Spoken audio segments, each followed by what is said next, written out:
There we go. I think we're all set. Hey there, Moonlight. Where? Gosh, doing Karia was such a great lift off my shoulders. You have no idea. Loki, my love. Hey, Mercy, how you doing? I can't stay because of work, but I did want to just let you know hi. Good to see you. I hope you're doing okay. Oh, yeah. All right. So I wanted to do some HSR roguelike stuff. You know, it's been crazy. Howdy, Xavier. Good to see you. It's been a crazy week, Jet. It's been a crazy week. I wasn't able to stream for the last few days. It's been really. It's just been a terrible week, and it hasn't helped that I've been trying to get myself back onto my sleep schedule. Like, God, story of this year, huh? And it has not been working that well. I kind of had a semi-normal rest at a decent hour, waking up at a good time. So we're going to try to see if I can keep that going. I had a small... I kind of had a nap, though. The dog woke me up, though, thankfully. But, hopefully I'll be able to go to bed tonight and then, like, you know, just, like, conk out for 8 hours. That's what I hate. It's when it's like, oh, I got my 8-hour rest when I went to sleep at, like, 5 p.m. Oh, God. Why? Good work on your thesis. Well, thank you, I am. I'm very proud of it. I'm very proud of it. I can imagine. Yeah, it's just... I just don't get it. It's very weird because I don't understand why I've got onto this weird schedule thing, right? Because I've had moments where I've, like, you know, I've either stayed up too late or got too early or whatever. I've never had it where I'm just this, like, out of whack.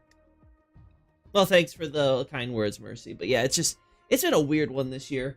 Again, I hate it because, you know, streaming is like my, you know, it's essentially, you know, my, like, off time a lot of times, right? Like, obviously, a lot of it's kind of work, right? So it's, you know, I never completely get away from that, but that's, you know, that's just me, right? That's just how I am.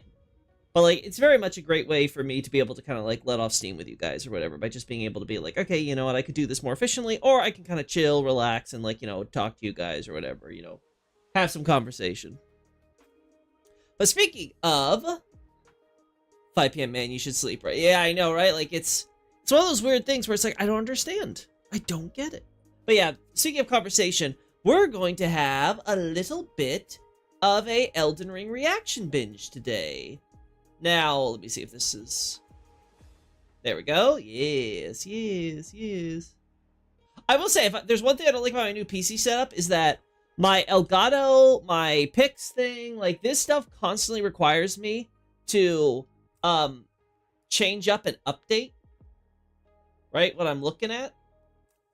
So that kind of sucks. Granted, I think I found an easier way to do this, so let's try this, chat. Let's see if I can just show off a picture.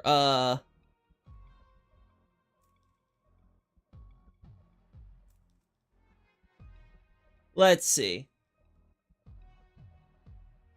Ah! What the hell are you doing? This isn't what I wanted. No. Anyway, let's turn this off for a second. So let's say I opened this. You guys cannot see that, I imagine. Oh my god. There we go. Right? No, well, doesn't help that I don't have the... Okay, so you guys can't currently see the picture. So what if I do this? Nope, it still does not show up here. Damn. I have to...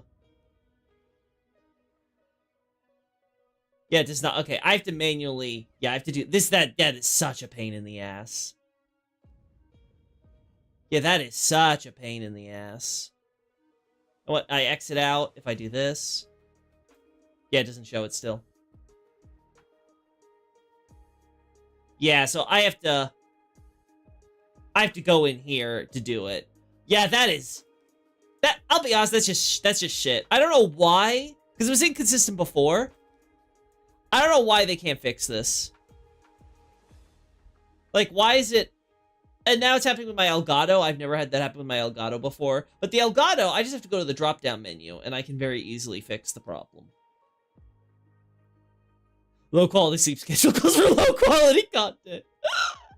Yeah, brother. Yeah, so, I just don't understand. Reaction farming, yeah. Would you add the Albinoris casting magic downpour to the Carian thesis? Sure, put it under missing data, Xavier, so I can make sure I remember. Because I only mentioned Miriam, right? Yeah.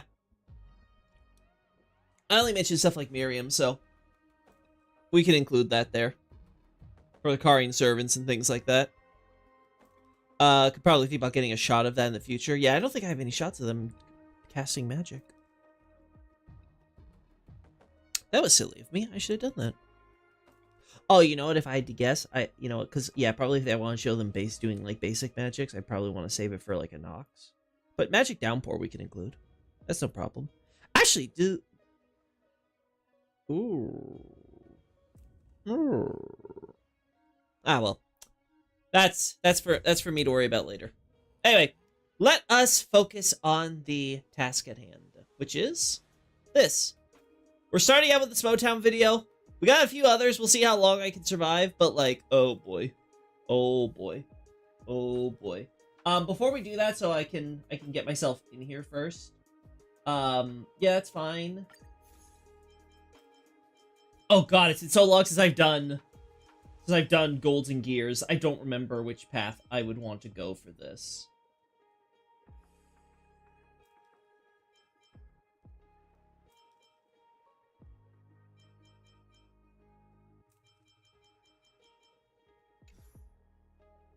Oh gosh.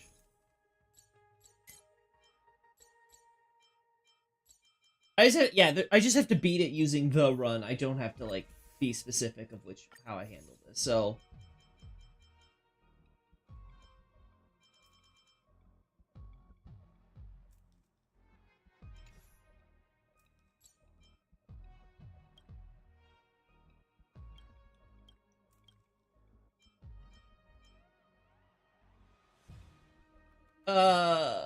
their actions advance forward no matter what, so okay. Yeah, I don't know if using Break Team would be good here if their actions advanced. We'll try for Herda.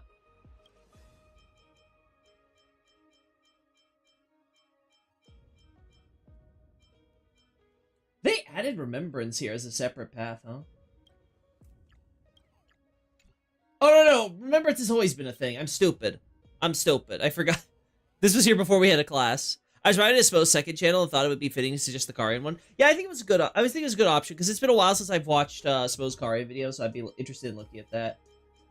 Which path do we want to ban though? Probably Hunt. Oh no, Hunt though can give us action advance. So we want to keep that.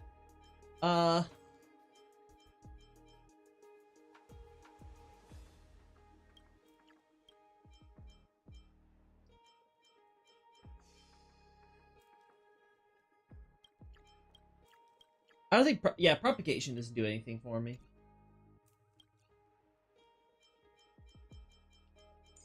We'll do this.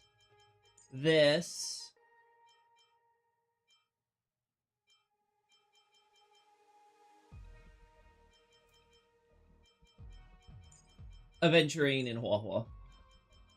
There we go. That'll be the team. And then the question is just, okay, which one have I not done yet that I can do? We've done this. Ember... I don't remember which one that is. During the move, you can move to any domain the same type as the one you're currently in whenever you enter. Oh boy. Achieve victory in the elite domain to get one additional curio.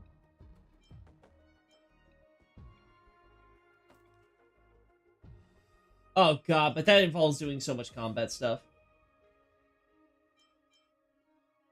Reward domains are nice.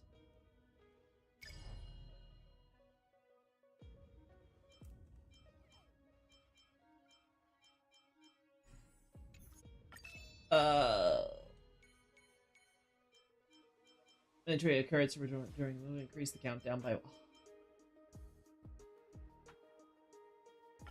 I think I like this one better. Such an occurrence of normal, obtain one blessing with every obtain one blessing for every occurrence in the domain and turn it into a blank domain. Select combat elite domain to immediately get the rewards that change it to a blank domain.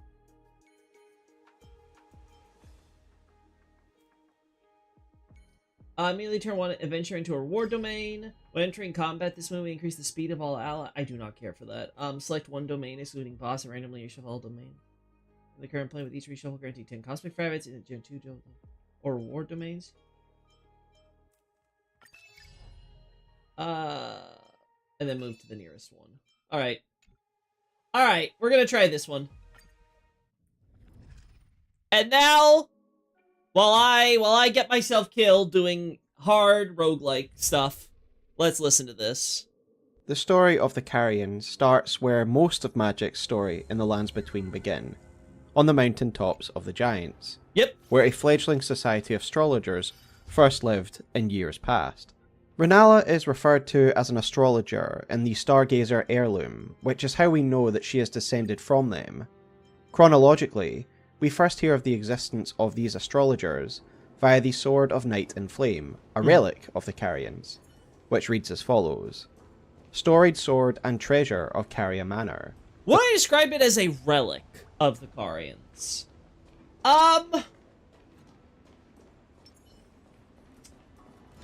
I suppose you could call it that, right? Because they own it. But, like, I wouldn't say it's like, you know, I wouldn't think of it as something like, you know, they made, though, right? Like, I wouldn't be like, oh yeah, they created this, and this is, like, left over from, like, you know, their civilization. Like, this is clearly supposed to be something that comes from astrologer culture, right? Now, granted, it was originally supposed to be, like, a Radigan, Renala, marriage sword type thing. You know, kind of highlight the unity of their houses. In fact, you know, I probably want to look at the details of that sword, see if that could still be, like, accurate lore. But generally, the idea is clearly supposed to be that, you know, it came from their work with the Giants and stuff. And it might be what inspired... It might be what inspired the, their night culture that we see later on. Right? That might be it. Astrologers who preceded the sorcerers established themselves in the mountaintops that nearly touched the sky, and considered the fire giants their neighbours. Notably, this sword is also described as a treasure of the Carians, and it's found in Caria Manor, reinforcing the fact that they do owe their lineage to these early astrologers. Oh yeah, the best strip! A fact reinforced by the description of the preceptor set as well. Yep. We find evidence of this old society in the stone basins and the Stargazer ruins found on the mountaintops, the latter of which was presumably their home. Going by the account given in the sword, these astrologers lived peacefully in the mountains, alongside the fire giants, meaning the development of this Proto-Liurnian society very much predates the Erdtree dominion. I presume most are aware of this, but for those who aren't, these early stargazers are Let me hear that again. Proto-Liurnian mountains.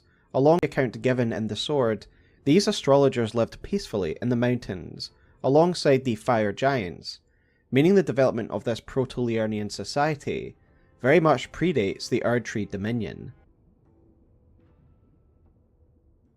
Okay, yeah, okay, I get what he's trying to say here, right? Because if the Giants would be dead if it was under America, right? Like, that was the part I was like, okay, what are we basing this on? Okay, yeah. I get it. I presume most are aware of this, but for those who aren't, these early stargazers are the ancestors to the Glintstone sorcerers, as is said in the sword description we just read, but it's also reinforced via the Carian preceptor set, which reads the following. A long, bright blue gown with the movements of the stars drawn upon it, worn by the magic preceptors who served the Carian royals. Glintstone sorcerers are the descendants of astrologers, a fact that the Carians remain aware of, even if their fate has long been severed from the stars.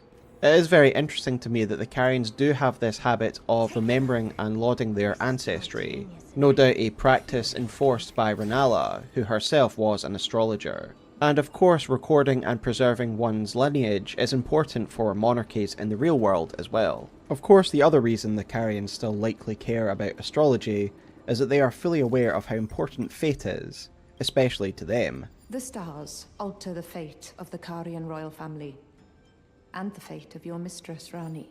My understanding of the settlement of Liurnia and Rea Lucaria is that Rea Lucaria predates the rise of the Carians as a royal family, and they developed independently of one another. Okay, yeah. I mainly take this from the specific wording of her remembrance, which reads the following. In her youth, Renala was a prominent champion who charmed the Academy with her lunar magic, becoming its master. She also led the Glintstone Knights and established the House of Caria as royalty. The fact she made this discovery in her youth and then charmed the Academy reinforces the idea that the Rhea Lucarian Academy was already an established facility by the time Renala came to prominence. For sure. And indeed, momentarily, we will examine the history of Rhea Lucaria, which predates the rise of Caria, when we look at founding OG members like Lusat and Azur. But returning to the Carian Preceptor set, the astrologers are the ancestors of those who would become Glintstone sorcerers, the sorcerers we find in Rhea Lucaria. And so we do have to fill in the gap a little bit when it comes to the transition from this astrologer society on the mountain to the Glintstone sorcerers of the Liurnian Basin. However, it is clear that in time the descendants of astrologers moved from the study of the sky to the study of Glintstone, a material which makes one's position relative to the sky less of a pressing issue. Indeed, if you take a look at Liurnia's landscape, we can see that do I think that the focus went from the sky to Glintstone? Well, kind of. So, my understanding of astrologer history basically goes something like this. Originally, they were just looking at the stars, so they all gathered up on the mountaintops to study more closely the stars. Then you get Founding Reign of Stars, which is where the stars finally suddenly fall to Earth, and now we have Glintstone, right? Because of the arrival of Glintstone, we now have the focus on primal, primal, not Glintstone, but, like the primeval sorcery, right, with the primeval current. This leads to some not-so-ethical experiments being done at the Astrologer Village, which don't seem to bear much fruit, and so they ultimately are given up on as a culture. But then you start having astrologer populations which migrate, because they're focusing now on solely the Glintstone, and this leads them to establish places like Celia, we have the Crystallians, then we have Liurnia, and ultimately the Academy, which is established seemingly with the work of essentially Azur, who's like a local person from Lascar, who's operating out of the Academy, and then you have Lusat come in, and then they work together to establish the Academy as the institution we know, which is why Lusat seems to take the lead as like the authority there. Now, I say all that with the understanding that I think what Spotown's trying to get at is just that the idea that they're trying to that the Academy itself became focused solely on Glintstone and didn't care as much as about the primeval current and stuff like that. I don't think that's true, though, based on what we know about Azur and Lusat. I think that Azur and Lusat seem to have still been focused, like, ultimately the work was on Glintstone, but the idea was probably to still focus on the primeval current. Or at the very least, it very soon became about that for them. And that obviously comes in conflict when we later have Renala taking charge and stuff like that. Now, what was it that Azur and Lusat were doing differently from what we see on how Glintstone sorcery studies are conducted now? I'm not so sure. I put forward the idea maybe they were trying to revive the whole primal Glintstone heart thing that we see with Selen. Maybe that was a practice they were starting. Because Selen's the one who starts with the Graven schools. That much is 100% clear, right? It's the reason why she's known as the Graven Witch. Like, she's the first person to invent, at least in the modern day, again, who knows what happened in history, right? But she was basically the person who originally invented the concept of the Graven School and has caused so many others to adopt, like, her same methodology. So it's like, I'm not exactly sure what exactly Azur and Lusat were doing up until this point. That was all about, like, getting to the stars in the sky and becoming star children, all that stuff. So I guess we'll see what Spotown thinks about that, if he touches on it all. But it is a huge source of glintstone, both above ground and beneath it, and thus it makes sense that these adherents of the stars would gravitate towards this region.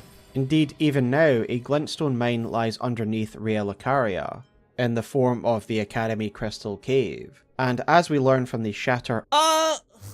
Is it a mine?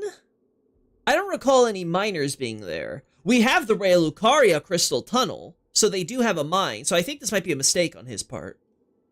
Because it's a cave, yes, and we see mining in the Academy, because there's lots of, like, pickaxes and things like that all over there. I don't think they have a tunnel underneath, though. Why does Primeval Current stuff need so much sacrifice? because it's about becoming stars, right? So as we're told in Shadow of the Erd Tree by Ymir, humans are essentially stardust, right? They're no different from glintstone in that regard. They are life of the star. They are again, to clarify, the Japanese for stardust more literally means like star debris. So the idea is that you are like, you are the refuse. You are the sort of like the little junk chippings that come off of the great and mighty, glorious radiant stars in the sky, right? And that's what glintstone's supposed to be, right? Because there's like fragments of the stars and stuff that fall to Earth and all that, and that life, right? And then we, even though we are supposed to be life that derives from gold, we are supposedly also ultimately this stardust. Now, I will not pretend to know what the exact details of how that all works is. Obviously, I've had my suspicions in the past, right? However, but I don't know how this new data either fits with what I've thought before, and sort of my conceptualization of the origins of the world and life on Earth, or Earth, quote unquote, on the lands between. And I don't know how that could completely change the game there. Either way, it seems very obvious that the reason why so much life ends up getting sacrificed for the purposes of primeval sorcery is because it's incredibly difficult for you to be a primeval sorcerer, trying to essentially turn people into stars without performing some sort of experimentation on actual live people first, right? Like, you have to go through trial and error. So it seems like it's inevitable that if you are going to be someone who pursues the idea of returning to the stars, that you're probably going to do so. Now, we see both Azur and Lusat kind of do this whole meditation thing where they, like, connect their minds to the stars, and that seems to have them start crystallizing independently on their own, right? Like, they're sort of, like, communing with the glintstone in the sky, right? And that life is sort of becoming infused in them through, like, a more mental connection, right? So it does seem like, hey, there's at least some possibility maybe you could do that without actually doing the physical experience. But obviously, those are the things that are more practical for your average sorcerer. Like, not everyone's going to be Azur and Lusat who get exiled by the Academy, and they're kind of forced to kind of, like, on their own to kind of find their own methods that are more abstract and sort of cerebral, right? Like, if you're just your average glintstone sorcerer, well, yeah, duh, if you're trying to find a way to have people return to being stars, you're gonna just take a bunch of people, smash them together, and try to, infuse them in a way that turns them back into a kind of star. Dust of Elden stars. Yeah, possibly. It could be something like that. Again, I've said it before that my position is that, and again, stuff like Meter and stuff could be getting in the way of this. Like, something like, there's the one great, and then the greater will sends down the Elden Ring, which turns the one great, which I would say is the rock ball that is, the planet that we exist on. I'll call it Earth. It takes the Earth, and then that turns into the disparity, which causes all the problems and differences and stuff like that. I still stand by that, but again, I have not thought too hard about it since we have the revelation about Meter being the first star and stuff, which, again, maybe it could be something like that, where Meter gets sent down as the first star in anticipation of the Elden Ring and the Elden Beast and stuff coming down with life and things like that. Again, there's just a lot there that I have to think about, go over. I'm sure there's plenty of theories and stuff that where people have their take, so I don't want to listen to all that. Anyway, I'm not sure about this tunnel thing. I think this is a little mistake on Smotown's part. Earth sorcery description.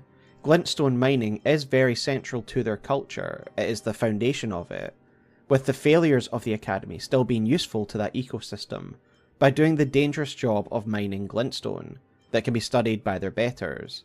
And while the glintstone sorcerers are the descendants of astrologers, there has to be some overlap. The astrologers didn't completely cease to be, although their community on the mountaintops does seem to have been a thing of the past.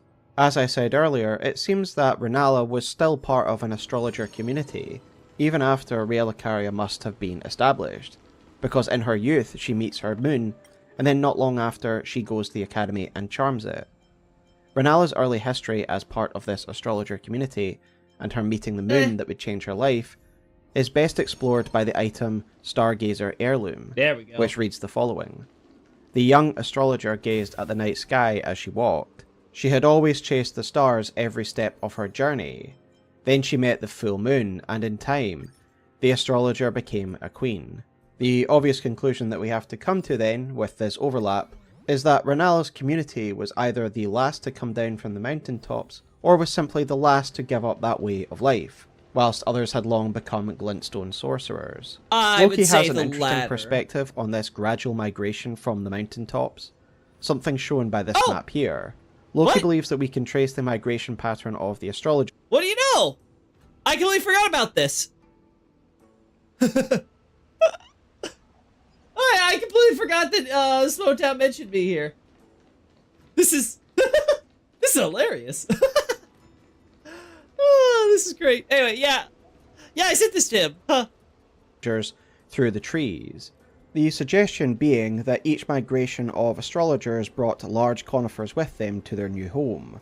We can see these ghost conifers on the mountain tops of the Giants, the astrologers' original home. We can also see dead ones at Lascar Ruins in South Liurnia, where they clearly migrated to, and in Celia, and of course Moonlight Altar, where the I should clarify that while he says Lascar, I'm sure he's just doing this for simplicity's sake. It's not technically at Lascar themselves, because Lascar's in Liurnia Lake, and Liurnia Lake has no conifers, at least living ones that are still in there. They're all dead. You know, the only ones that seem to have survived are those that got burned by what's his face, Smaragd, right? So that's the only time we ever get any of those conifers, quote unquote, alive. You know, like a lot, you know, around in that lake area. Lascar itself doesn't have them there. It probably would, honestly. I would not be surprised if it did. But we can't say that for certain. It is true though that Liurnia, specifically a lot of the north and western bits, relate to Caria, and of course related to the ancient dynasty ruins and things like that. You know, that area especially. All of that area has been covered, you know, completely there in conifers.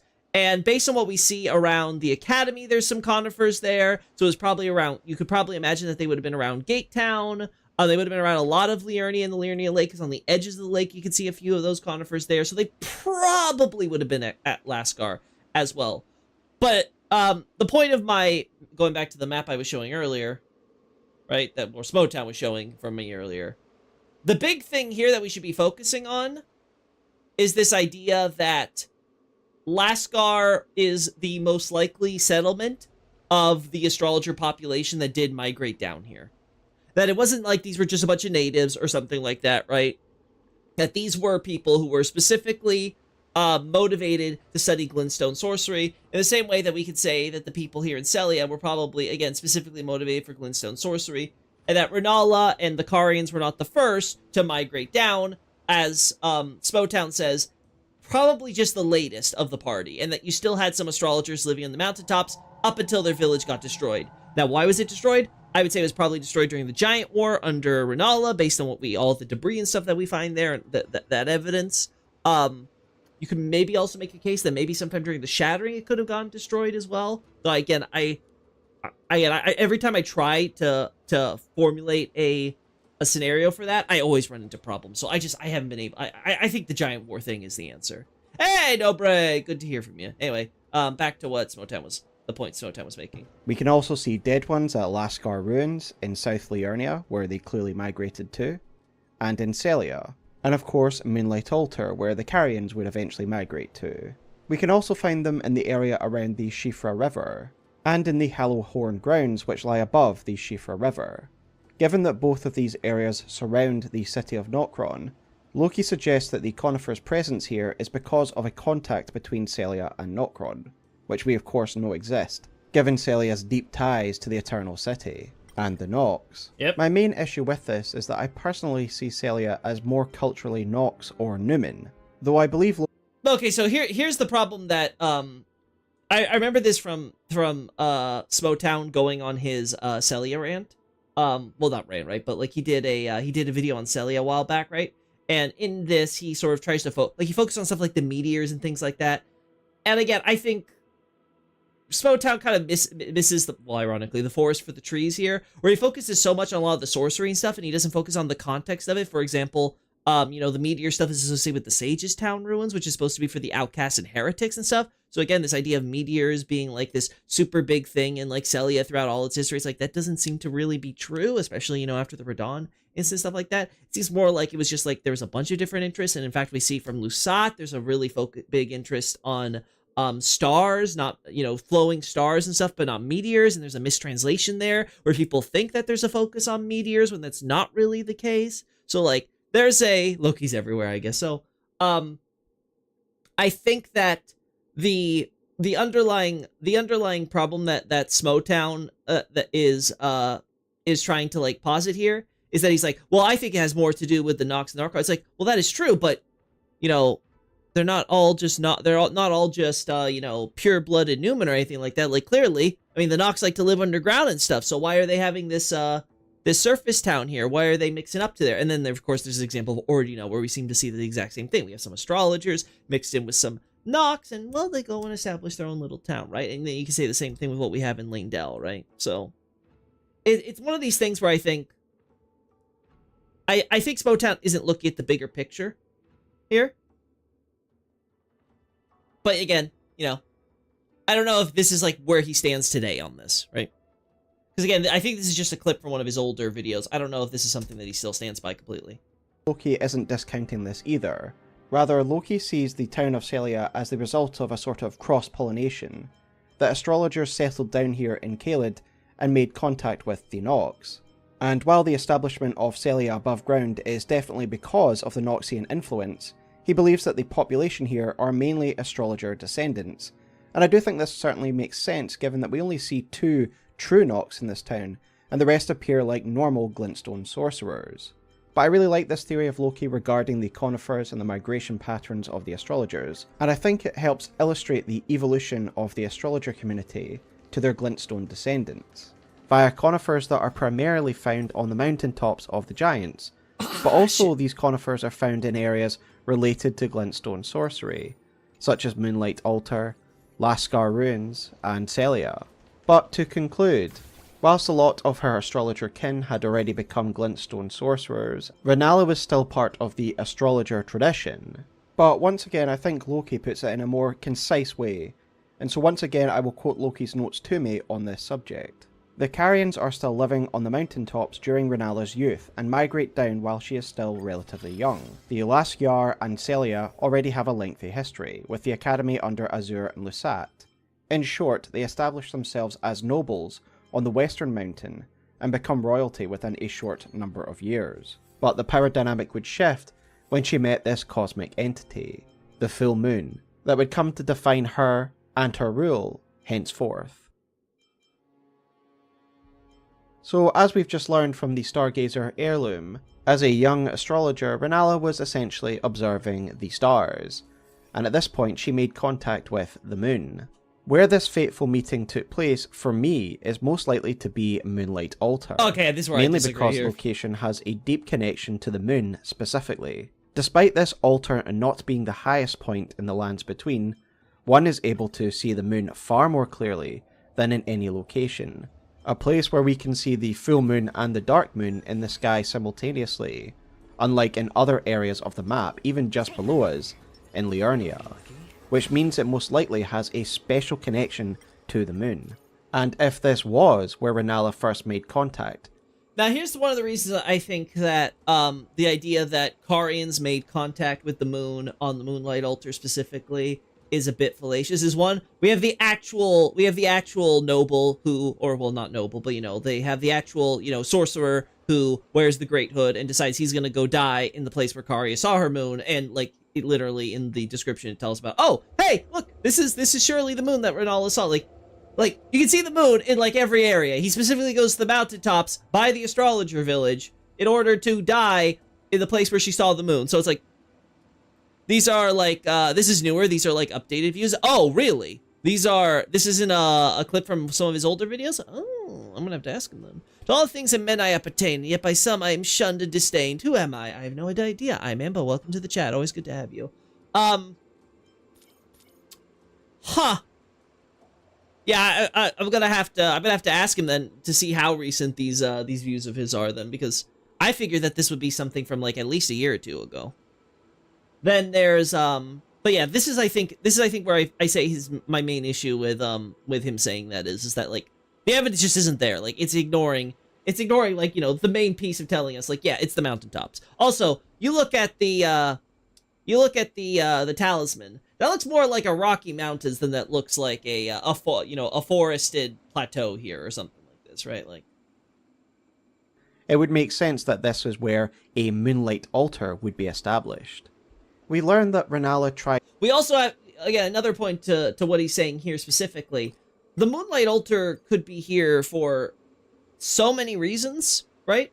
Could be because this was another area where the moon is deeply connected that they chose it. Could just be that they preferred it because they wanted to be separate from the Lascar. Could be that they were selecting it because, you know, there's the well there for the Nox and stuff like that. Like, there's a lot of reasons why the Moonlight altar would be chosen for the Carians to do so, both involving and independent of the moons being there as when we're there. These are 2 to 3 months back. Okay, so are you saying the video's 2 to 3 months back, or are you saying that the actual, like, the recording stuff? Because I was on... At least I vaguely recall this as being like parts of like an older video that he's done on Kari, and this is like taking the clips out and being like posted here as like a more concise focus. But maybe I'm wrong. Anyway, so I think he's trying to focus too much on, look, there's a Moonlight, it's the Moonlight altar, therefore therefore this must be where Rennala actually first saw the moons. I think it's a place where they could see the moons. I just don't think it's the place where she first saw the moons. And I think with what we now know about R'hllana and Renna as well, I think it's very likely all the moons were probably seen on the mountaintops rather than the Moonlight altar. I think the Moonlight altar became the place to go to later when they were, for whatever reason, again, this is the part that is important to know, that it's not clear to me why exactly Rennala or the Carians made the population move either. Like, why didn't they go with everyone else before then? Why is it now this family's, after they find the moons, that they're like, okay, yeah, let's go, right? Because if you try to say that it's they don't find the moons until after going to the altar, then there's literally no justification. At least if we know that the moons are here, it's like, okay, they found the moons and then they go, so something happened where either, I don't know if the moons were communicating something, if that was taken as some sort of sign, if there was something where it's like, again, similar to the giants and the astrologers themselves, they were trying to find a new location where they could commune better with the moon or whatever after finding it here on the mountaintops this one time. This is where I'm like, okay, I think this is where the focus should be. Is trying to pin down exactly what prompted the population move. And I don't think Smotown scenario accounts for that. I could just run these are short updates on his understanding. Never mind, I read the description. These are clips. Okay, I was right. Yeah, so I'd want to double check. I want to double check if his thoughts have been updated at all. Is to recreate her own meeting with her moon, with her daughter Rani, and this is something we learn of via Rani's dark moon, which reads as follows. This moon was encountered by a young Rani, led by the hand of her mother, Rennala. What she beheld was cold, dark, and veiled in occult mystery. Given that the full moon is foundational to Rennala's power, and she sees Rani as her heir, this makes total sense. But returning to Moonlight Altar, given it is one of the only places in the lands between that we can see the dark moon and the full moon in the sky simultaneously, it does lead me to believe that this is where Rennala led Rani to meet her own moon, and it is where originally Rennala met her moon. With that in mind, let us consider the archaeology of Moonlight Altar and what it can tell us about the early history of the Carians. Firstly, there are 2 sets of ruins that can be found on the altar in the shadow of the cathedral, the Lunar Estate and the Moonfolk ruins. As I stated in my Hidden Tales video, I attribute the Lunar Estate to be the estate of the Carian family, prior to them living in Caria Manor. The term estate... do I think that the Carians specifically lived in the estate area beforehand? The dice have been Oh, that one's tough. bust. I could see it going either way. Maybe I'll I take could see you make a case for them having lived in what became the Moon Noble ruins, and I can see them making a case for them living in what became the Moon Folk ruins. Right? Like, I don't think you could say determine. It could be neither. It could be that they had their own settlement, and that settlement's just been destroyed, abandoned, replaced by the ones we have already. Yeah, shut up, Mr. Tail. Like, that's tough for me. I don't touch on this at all in my thesis because I just don't think that there's a good evidence either way for the premise. It's funny that the nearby Eternal City has the Black Moon as you theorize, so it's all moon. Yeah, it's a whole moon! Yeah, it's funny, right? It's all moon. It's all moon. That's just how it works out, right? Though, in fairness, Noxtella is right. Noxtella is like, you know, a bit further in, right? Because, you know, Lake of, you know, Rhea Lucaria is above Lake of Rod and stuff like that, right? So it's not like it's like right above the Moonlight, or right below the Moonlight altar or anything like that. But yeah, it's all connected, right? Like it's connected in those funny ways. Yeah, let's do this. All right.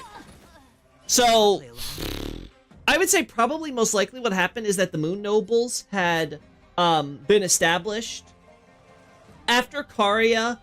After Caria became royalty, they then get to select who gets to be the nobility in this royalty, and those nobility live up on there. Now, some of those could have included Carians themselves, but based on the fact that Caria Manor has its own graveyard and everything, I think, and as far as I recall, the Moon Noble ruins and the Moonfolk ruins do not. I would say it's probably more likely that the Carians were not the ones who were primarily living on the plateau during the noble era. They're not like, they wouldn't be like, you know, most of the nobles. Maybe they're married or related to nobles in some way, but I don't think it would mostly be Carians themselves. I think most of those would have been living at the manor. But I want to see where Smotown's going to go with this exactly first. In the real world, in Britain, is usually used to denote land owned by a royal or aristocratic family. And so I see that... Now again, I should focus on this, is that he's focusing on the English name. The Japanese name is not Lunar Estate Ruins, it is Moon Noble Ruins, right? So it's the Moon Noble Ruins, so they don't use the term estate. Obviously, the implication would be that if these are the ruins for the Moon Nobles, yes, it would essentially be the, be a fancy estate that they're living in. So I think that much is true. I just want to be clarified that, like, again, we're quibbling over terminology that that the localization has arbitrarily decided, working off that Japanese of noble. So again, just kind of know that, like, this is why it's better to work with the Japanese, because you're like, okay, these are the ruins where the Moon Nobles were, whether they're a state or they're like mansions, or it's like one giant thing, or it's like a town of a step, whatever, right? Like, it's a lot easier to argue when you're working with the original terminology. I think this is the problem Smotown has here. He focuses on the term estate, and he's not thinking about it as like, oh, these are where the nobles under Caria live. He's hearing estate and he's thinking, oh, this must have been where the Carians themselves lived as a nobility or something like that. So, yeah. This as the old Carian estate, yeah, the lunar estate. The Stargazer heirloom states that in time, Rennala became a queen. And given she was very young when she met the moon, it is a reasonable assumption that a good deal of time passed between her meeting the full moon and establishing the Carians as a royal family. She would attend the Rhea Lucaria Academy as a young sorceress, charm them with her unique magic, and then in time build up her power base, before eventually declaring herself as monarchy, when she had enough power, of course. And the foundation of that power, I think, can be found here in the Moonlight altar. And as such, I would imagine this lunar estate to be her family's home during this transitionary period, established at the site of the most important meeting of her life. Likewise, I would see the Moonfolk ruins as the ruins of a community who followed Rennala and joined her. I think this is a good idea, in terms of like working with his premise, but again, I don't think this pans out when you look at the original. You have the Moon citizens, so you have the Moon, like, people, citizens, you know, the commoners, essentially, and then you have the Moon nobles, and they are living on separate premises, which, again, makes sense, right? So you have the folk, who I would say are probably those. Maybe they did follow the Carians down here, and they've remained or whatever. Again, I do leave that open in the thesis that it wasn't just the Carians who moved out here, but others who were followers of them and stuff, and this is where we get a lot of our nobles and Moonfolk and all that stuff, are people who were joining the Carian family and sort of like, following their moons and worshiping and all that stuff. But I don't think there's the idea that, okay, these are the Moonfolk and then the nobles were the Carians themselves. No. I'm pretty sure they're completely separate things. I'm pretty sure this is now confirmed now because we have a Lord Ymir, and Ymir is never described or alluded to at all as being a Carian himself. He is just a sorcery professor, right? A preceptor who was teaching one of the Carian royals, specifically Princess Rolana, right? So, again, These are definitely vein of outdated views from Smotown, so I'm not going to be too hard on him on stuff. But yeah, there's a reason. There's a reason why I have my thesis the way it is compared to this for sure, and I think it's because all the data we've gotten, including factoring some of the stuff from the DLC, makes it very clear what all this is. And again, I don't think any of it leads to the conclusion that Renala met her moon on the altar. Of the moon. There is another feature of interest to this story, found on Moonlight Altar, and this is what I call the Three Sister statues, which are guarded by a Red Wolf of Radigan. Now, we are never directly told. I refer to these as the Three Sister Follies, instead, to go with the term for folly used elsewhere with, like, the grace points and stuff like that. But yeah, I agree with what his underlying premise is, which is that these are about the three sisters. Now, the reason why they are constructed and why they're built separate from the ruins and stuff, I think is unrelated to where he's probably going with this, but let's listen.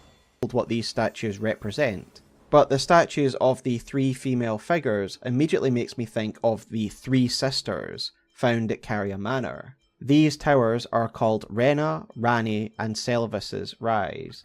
Selvis's Rise is clearly named after the current occupant. However, given this area is called the Three Sisters, I speculate that this is only a recent renaming of the tower, and that at one stage it was also named after a female. Therefore, speculatively, there might have been three sisters, of which Rani was just one, multiple Carian princesses. Indeed, the description of the Carian filigreed crest does imply there were multiple Carian princesses. And while it is speculation, I do think this is the story that is being told to us through the environmental details, and is just another tie to the Carians, suggesting that this was their earlier home, predating Caria Manor. Then of course we have the cathedral, the Manus Celeste itself, and as Ziostorm points out in his video on Moonlight Altar, this cathedral shares the same architectural design as the Church of Vows, marking it as a Carian structure, really being the final piece of evidence that Moonlight Altar is Carian. The translation of the Latin Let's see. I want to go. Let's go over that again. Altar. This cathedral shares the same architectural design as the Church of Vows, marking it as. Do I think that's relevant? I guess relevant enough, because it's different from what we get with, say, in Ordina with the church there. At least most of the details, right? Yeah, you know what? I'll just. Because how does this line up compared to, say, what we get in the Church of Manus Meter? Because I don't remember these windows sticking out, but also Manus Meter is mostly not a ruin, so yeah, I think this is, if these are like the only two places where we actually have like this ruin model and stuff, I think it's fair enough to say this. Let's a Carian just structure, see where he's going with it. Really being the final piece of evidence that Moonlight Altar is Carian. The translation of the Latin Manus Celeste that people have provided within the community does vary, but the two most likely translations are the Hand of God or Hidden Hand. The cathedral itself is the Hand of God or the Hidden Hand? I mean, I would say sell it. Again, I'd have to look at the JP again just to make sure, but my impression was that Celis was in reference to sky in the heavens. So it was like the Hand of the Heavens. Or the Heavenly Hand, right? Which I think would make sense given the idea that the two fingers are, like, you know, the Heavenly Hands. And then, of course, I don't know what Meter is referencing, if it's like a reference to, like, Mother or something like that. I mean, that would make sense to me if it was the motherly hand. But, like, yeah, I don't know. I don't mention the name of the cathedral for this reason, because I don't think the name is actually relevant until we get to, Ronnie. And obviously, I think that the cathedral, and for what you know, how canonical you consider the name or something like that, I assume it is based on what the DLC tells us, right? But I assume the name of the cathedral would come later after Ronnie's born and the Two Fingers appears and stuff like that. I don't think. I think the cathedrals probably existed long before Ronnie, though. Scattered, and spread throughout the ruined fragments of the cathedral are starlight shards. Additionally, in the sky we can see blue streaks. It's Mother? Good to know. Suggesting that starfall has damaged the cathedral here, and this is something suggested by Ziostorm. And while I agree that the cathedral itself was damaged by a starfall, I don't agree with the common notion that the two fingers found beneath the cathedral came down as a sort of meteor, and people usually cite the different blue colorization of these fingers and the blue streaks in the sky. Do I agree with the idea that the two fingers came down as a meteor storm upon the cathedral? No, because I think the cathedral was probably active. I would say the cathedral was probably active until fairly recently. Like, I would say the cathedral was probably active until about the moon, until probably the Moon Nobles and Moonfolk stuff. In fact, I would not be surprised if the whole reason we see all the Starlight Shards is because of the nobles trying to call down, calling upon the stars to respond to them, because of what was going on with the dragons and stuff, and that didn't work out, and so, well, yeah, you see what happened to the cathedral, right? So I'd probably date it like that. Oh, interesting. Meter is Proto-Indo-European for mother, so it's mother in the most archaic language we know about, spoken 4,000 to 5,000 years before Latin. Oh, cool. Cool. Neat. Always good to know. Sky as evidence for this.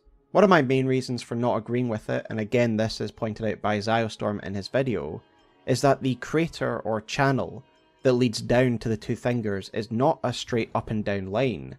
The passage that leads to the two fingers under here actually travels horizontally a fair bit, and so if it was a straight meteor site, you'd think it would just be a straight up and down channel. And more importantly, I think the name of the cathedral, the Hand of God or Hidden Hand, is actually named after the two fingers, meaning it is built after the two fingers arrived here. And this would discount the notion... Yeah, again, I disagree with this. I think the cathedral probably has existed well beforehand, and that the two fingers naming probably came later. I agree with this with the Cathedral of Manus Meter as well, by the way. I would say that I think the cathedral was probably established when Rolana and crew first arrived. And they were, basically when they first arrived before Rolana has Castle Ensis and stuff built. And that she essentially... What's the word? Essentially that Rolana and her crew basically used as their base of operation in order to make, contact with Mesmer, so that way it's like, hey, Mom, your mama sent me, we're kind of in here, hey, could you, let us in, right, like, stuff like that, essentially, right? And once they worked all that out, obviously, then Rolana's, welcomed in, she's in the club, and then she gets to go out and fight on his behalf, and eventually, you get Castellensis, right? So, before that, you have the cathedral being used to bury stuff, and then, of course, eventually, Ymir loses his son or whatever, they find Meter's little... I guess, thing beneath the cathedral by pure coincidence, right? And that's where I think the name Cathedral of Manus Meter ends up coming into the picture. Oldest mom. Yeah, oldest mom. That the two fingers sort of crashed through the roof of the cathedral, because I don't think it would have been built until after the two fingers had appeared. So if the cathedral was built in honour of the two fingers, as I'm suggesting, this really clashes with Rani's future view of the two fingers and the greater will. Rani would later come to despise her connection to the fingers, but perhaps at the time it was a cause of celebration for the Carians. After all, their heir, their princess, had just been granted Empyrean status. There is one other fact of importance that is relevant when discussing Moonlight Altar and this early community of the Carians, and that is the connection to the Eternal Cities, specifically Noxtella. The passageway that now acts as the den of the fearsome Astel is sealed with the seal of the Carians, marking it as their passageway, and this passageway ultimately acts as an underground highway to Noxtella. And this makes sense because the Eternals and the Carians do have some cultural overlaps, most overtly seen in the Church of Vows. This church literally houses statues that can also be found in the Eternal City. Okay, we gotta. But more important, we gotta point this out. This I think is the biggest, getting it backward that we have here in this video. We only see these statues in one place, and that is, as it so happens, to be the... It just so happens to be the place where it leads you to the Moonlight Altar, right? Otherwise, you find them in Carian context at the Moonlight Altar Cathedral, and at the Church of Vows itself. Now, again, these saint statues aren't found just there. They're obviously not just a Karian thing, as it were. But the point I'm trying to make is that what we learn about everything tells us that it's probably something where, like, the Karians brought it from their culture, from the astrologer area, which, if I recall correctly, we do find the saint statue among the snow-buried ruins there, too, right? So it's not that unusual. In fact, I think we find the saint statues in every area except in Liurnia, which, that's interesting to think about. So I don't know. I have no, I don't know where Snowtown gets to thinking that, okay, no, this is actually a Nox thing. Because we just don't see it in Nox outside of Noxtella in that very narrow context. The actual main function of this Are church two figures technically stars? is They the might be. basin. And this is actually a statue of a Noxian swordstress, and it requires you to use Celestial Dew. And as I don't think it's a swordstress. I think, correct me if I'm wrong, I think that is, maybe it is and I'm not remembering, but I think that's one of the priestess. Like, the priestess ones have, like, one where it's, like, 2, right? But this one has 1. So I think this is supposed to be the work of some sort of priest or priestess headgear, right? That we don't actually see, of course, right? But seems to be the idea, I think, of the statue. But I don't think it's supposed to be, like, the swordstresses. I think it's supposed to be one of the Night Maidens or whatever. the description of the Celestial Dew tells us, this is an invention of the Nox. And so this absolutely speaks to contact between the Carians and the Nox, and is a nice detail when looking at their cultural and ideological development, as the tunnels at Moonlight Altar that lead to the Eternal Cities speak to this sort of contact.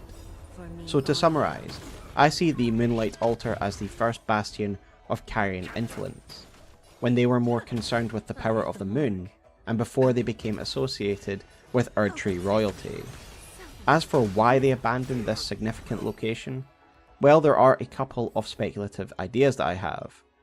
Firstly, there's the possibility that this region became less significant and more isolated as the land in Liurnia fell away. After all, we're only able to actually access this area by passing through the Eternal Cities. There's no direct route for Liurnia, and as someone who is the monarch of Liurnia, basing yourself in a location that can't even access the lands that you rule is really not a strategic advantage. And so perhaps when the lands fell away and the Lake of Liurnia was created, the Carians looked for a new location from which to rule from. It could also be a shift in priorities. When she got married to Radagon and they had children together, and her alliance with the Erdtree family obviously strengthened, perhaps she was less concerned with her old ways of venerating the moon. I would, of course, disagree with it. I like the idea he has, right? Of the idea that, oh, it's after marrying Radagon that she moves into the Kari Manor. I think that's a good idea, and it could actually explain a lot about the, like, say, the chapel there, because it has some of the lion and, more importantly, Erdtree imagery stuff there, like on the gateways and things like that. That could definitely be something you could explain by just being like, oh, you know, Kari Manor, it was actually something that was built after Radagon and Renala were involved, and, you know, either farm colonists were involved in the construction, or it's inspired by farm colonist construction or whatever, and that's why it kind of looks like that, but it has nothing to do with, like, their origin, stuff like that. Obviously, I take a very different, I have a very different take on that. For one, I think that the fact that they make such a big deal about how, like, you know, how long and how historical the Western lands were overall, like, just Karian territory, makes it weird. Like, it's a little weird if it's like, okay, it's only after the Liurnian Wars that you took that northwestern section or what have you, right? This is the fact that there's 2 graveyards there that are separate. So you have the graveyard for the royalty, and then you have the one inside the actual castle, which they have they don't care about, like, taking the flesh and, like, putting them in jars and stuff like that for, like, probably to use in experiments and things. Yeah, priestess head for sure. Yeah, it doesn't exactly match, but yeah, it's something of that nature, I would say. Probably maybe it's for a male priest or something, because I don't think the character necessarily looks female from what I recall. But anyway, the point is, to go back to the Karia Manor thing. There's definitely there's something that I like about this idea. I just don't think it is true, though. I think that when you look at the larger history and stuff and everything that's going to, and again, he hasn't gotten to the point of where Renala establishes herself as queen. I don't think his video actually ever addressed this, but this is where I think it's very important, and why I think Smoketown really needs to do a Banished Knight video. I'm gonna always lobby this to him. It's like, I think this is the thing that a lot of content creators omit, because it's not something that's in the text, so it's something that stands out to you immediately when you're reading it, so it doesn't let you, it doesn't give you the automatic basis and stuff, right? But it's there. It's talked about in the text. It's alluded to in the text, and it's something that like a lot of the lore and the environmental storytelling kind of weaves itself around. So it's like you kind of have to address it at some point, right?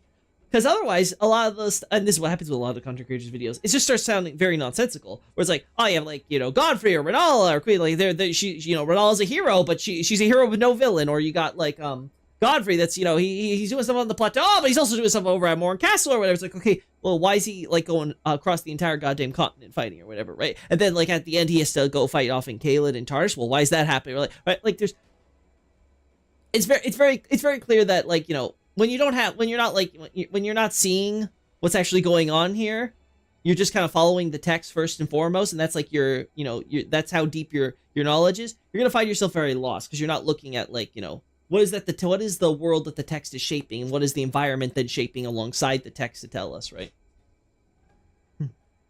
They're just some guys, yeah, they're just some guy, you know, like. Well, like she became a hero for the academy, but you know, like just some random people just showed up out of nowhere. Never got talked about, heard from again, left no cultural markers. Her alliance and her marriage. And Caria Manor's location is definitely closer to Altus Plateau. And if there was an ongoing alliance between these two houses, it would make sense to relocate somewhere closer to Altus Plateau. So while we've discussed Renala's consolidation of a power base, we also need to talk about her influence in another area. And this is of course in Raya Lucaria, a institution that she would come to dominate, and is definitely one of the pillars of her rule. So let's talk about that. As we've already mentioned, Renala was able to charm people at the Raya Lucaria Academy because of her unique magic. And when you look at the history of sorcery in the Lands Between, this certainly makes sense. Because Renala's moon magic would have been like nothing anyone had seen before.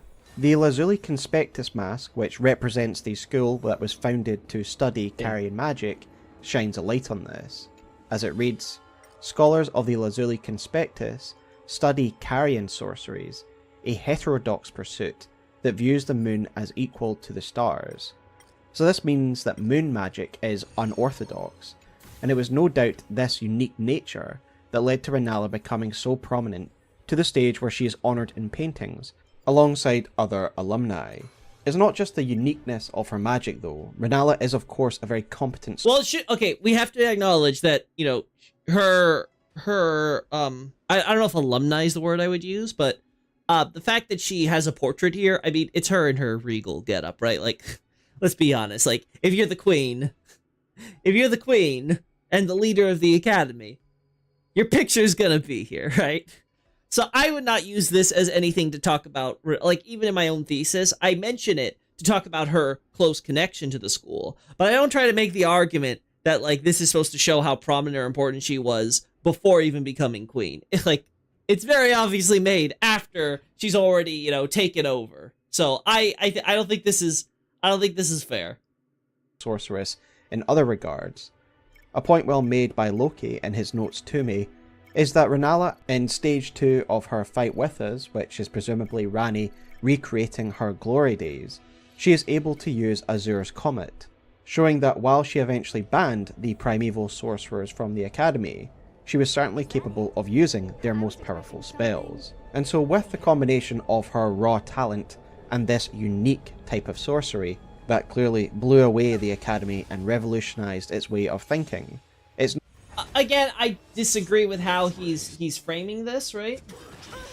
I think that... I don't think it has anything to do with, They always deliver. how do I say this?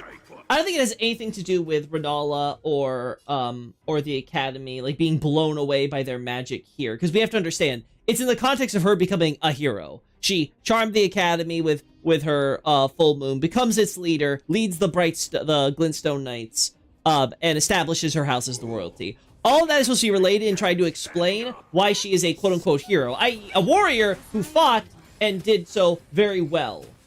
That is very hard for you to justify, in my opinion, if you're trying to just say, like, oh, you know, she had all this amazing sorcery with primeval sorcery and did the comet and stuff like that. Keep in mind, Comet Azur is supposed to be something special that Azur himself discovers. Now, granted, we see a night comet that is just like Common Azure from the skill of the Sword of Night and Flame. She could argue that this is, again, going back to astrologer culture and their deep roots with primeval sorcery and stuff, and that's why Renala knows it. But I don't think it's this idea that Renala, like, really just wowed everybody with her skills over here at the Academy. I don't think that's what the text is telling us at all. I remember you mentioning that Renala wears a ring in the second phase. Are you saying that for Liurnian Wars? I would save it for Radigan's Reign to point out that she still wears the ring. Though, yes, I could include it in Liurnian Wars. I should probably think about including that in an update at least, because I can mention her still wearing it while establishing it back in Liurnian Wars a lot earlier. Yeah, that's a good idea. Anyway, cool. No surprise that she would become governess of the Academy, a fact we can learn from Miriel, who names her as such. Renala and her brand of carrying magic, eventually claiming dominance over the Academy, had quite a few consequences. Firstly, of course, it is definitely a huge win for her. It is a consolidation of power, and no doubt helped her legitimacy when she established herself as royalty. And we will learn about other things that she did to consolidate her power base in the next chapter, when we look at her forces and allies. But of course, claiming dominance over the Academy is a massive feather in her cap. But of course, it would gain her enemies, as there must have been an existing power structure in the Academy before Renala took full control. Because while Renala... Again, as I point out, I don't think Renala had any prominence in the Academy before she's becoming a hero here. Because otherwise, all the inventions of her, like, charming them and stuff like that, none of that really makes sense if it's something where she was already, like, really wowing them with sorcery. It seems, again, she probably didn't even showcase her moon or whatever. She was just kind of, like, they were doing their own thing on their altar. Again, separate, isolated from everybody else, very obviously. They probably weren't talking or showing off their moon very much. Again, depending on what reasons exactly for them coming down to Liurnia in the first place, you could say they might have been biding their time, waiting for their opportune moment. In fact, I would very much argue for a cynical take that Renala was probably looking to build an opportunity where she could, like, make the most impact by showcasing her moon and her true power and all that stuff. But I guess we're gonna have to see how that plays out in Smotown's estimation. Became the sole governor or ruler of Rea Lucaria. It seems that before her, there were Grand Masters, a term coined in the robes of Azure and Lusat, two sorcerers that she would ultimately oust. It is of course Renala who dismantled the power base of those known as the Primeval Sorcerers, something we can learn via Selen's personal enmity of the Carians. If you recall, I was exiled from the Academy of Rea Lucaria. It was for attempting to restore the primeval current of Glintstone sorcery. The toothless pedantry peddled by the Carian royal family can rot for all I care. I want Glintstone sorceries that open our minds, unbound by terrestrial taboos. Even to this day, the Carians are still trying to wipe out this school of sorcery, because Selen... Side note, this has nothing to do with what I just said. Just reminder, Selen's saying all this so she could justify her getting a bunch of people and essentially turning them all into a giant hive mind monster. She's like, no, it was totally okay for me to commit mass murder.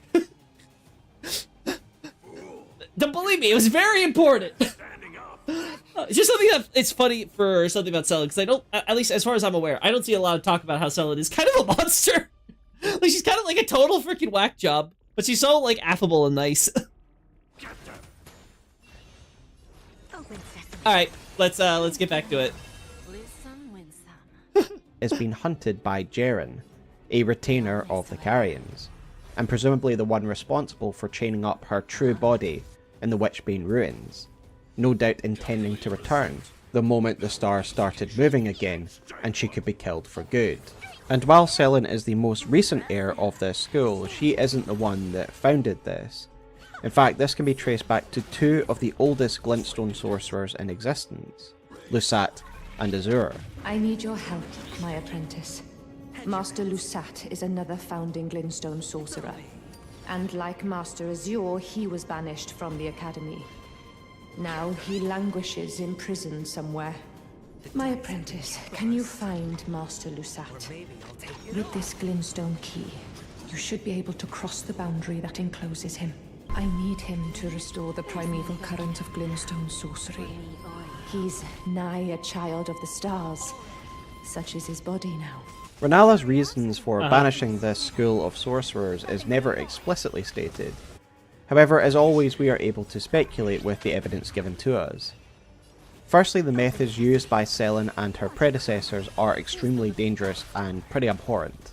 And this is of course how Selene earned her moniker, Selene the Graven Witch. The term Graven is a reference to the so-called Graven Schools, or Graven Mass, a horrifying... Again, to clarify, her Japanese name is more so actually not the Graven Witch, but the Mass Witch, which again, I think kind of, again, like Smotown's saying, it sort of gives the game away.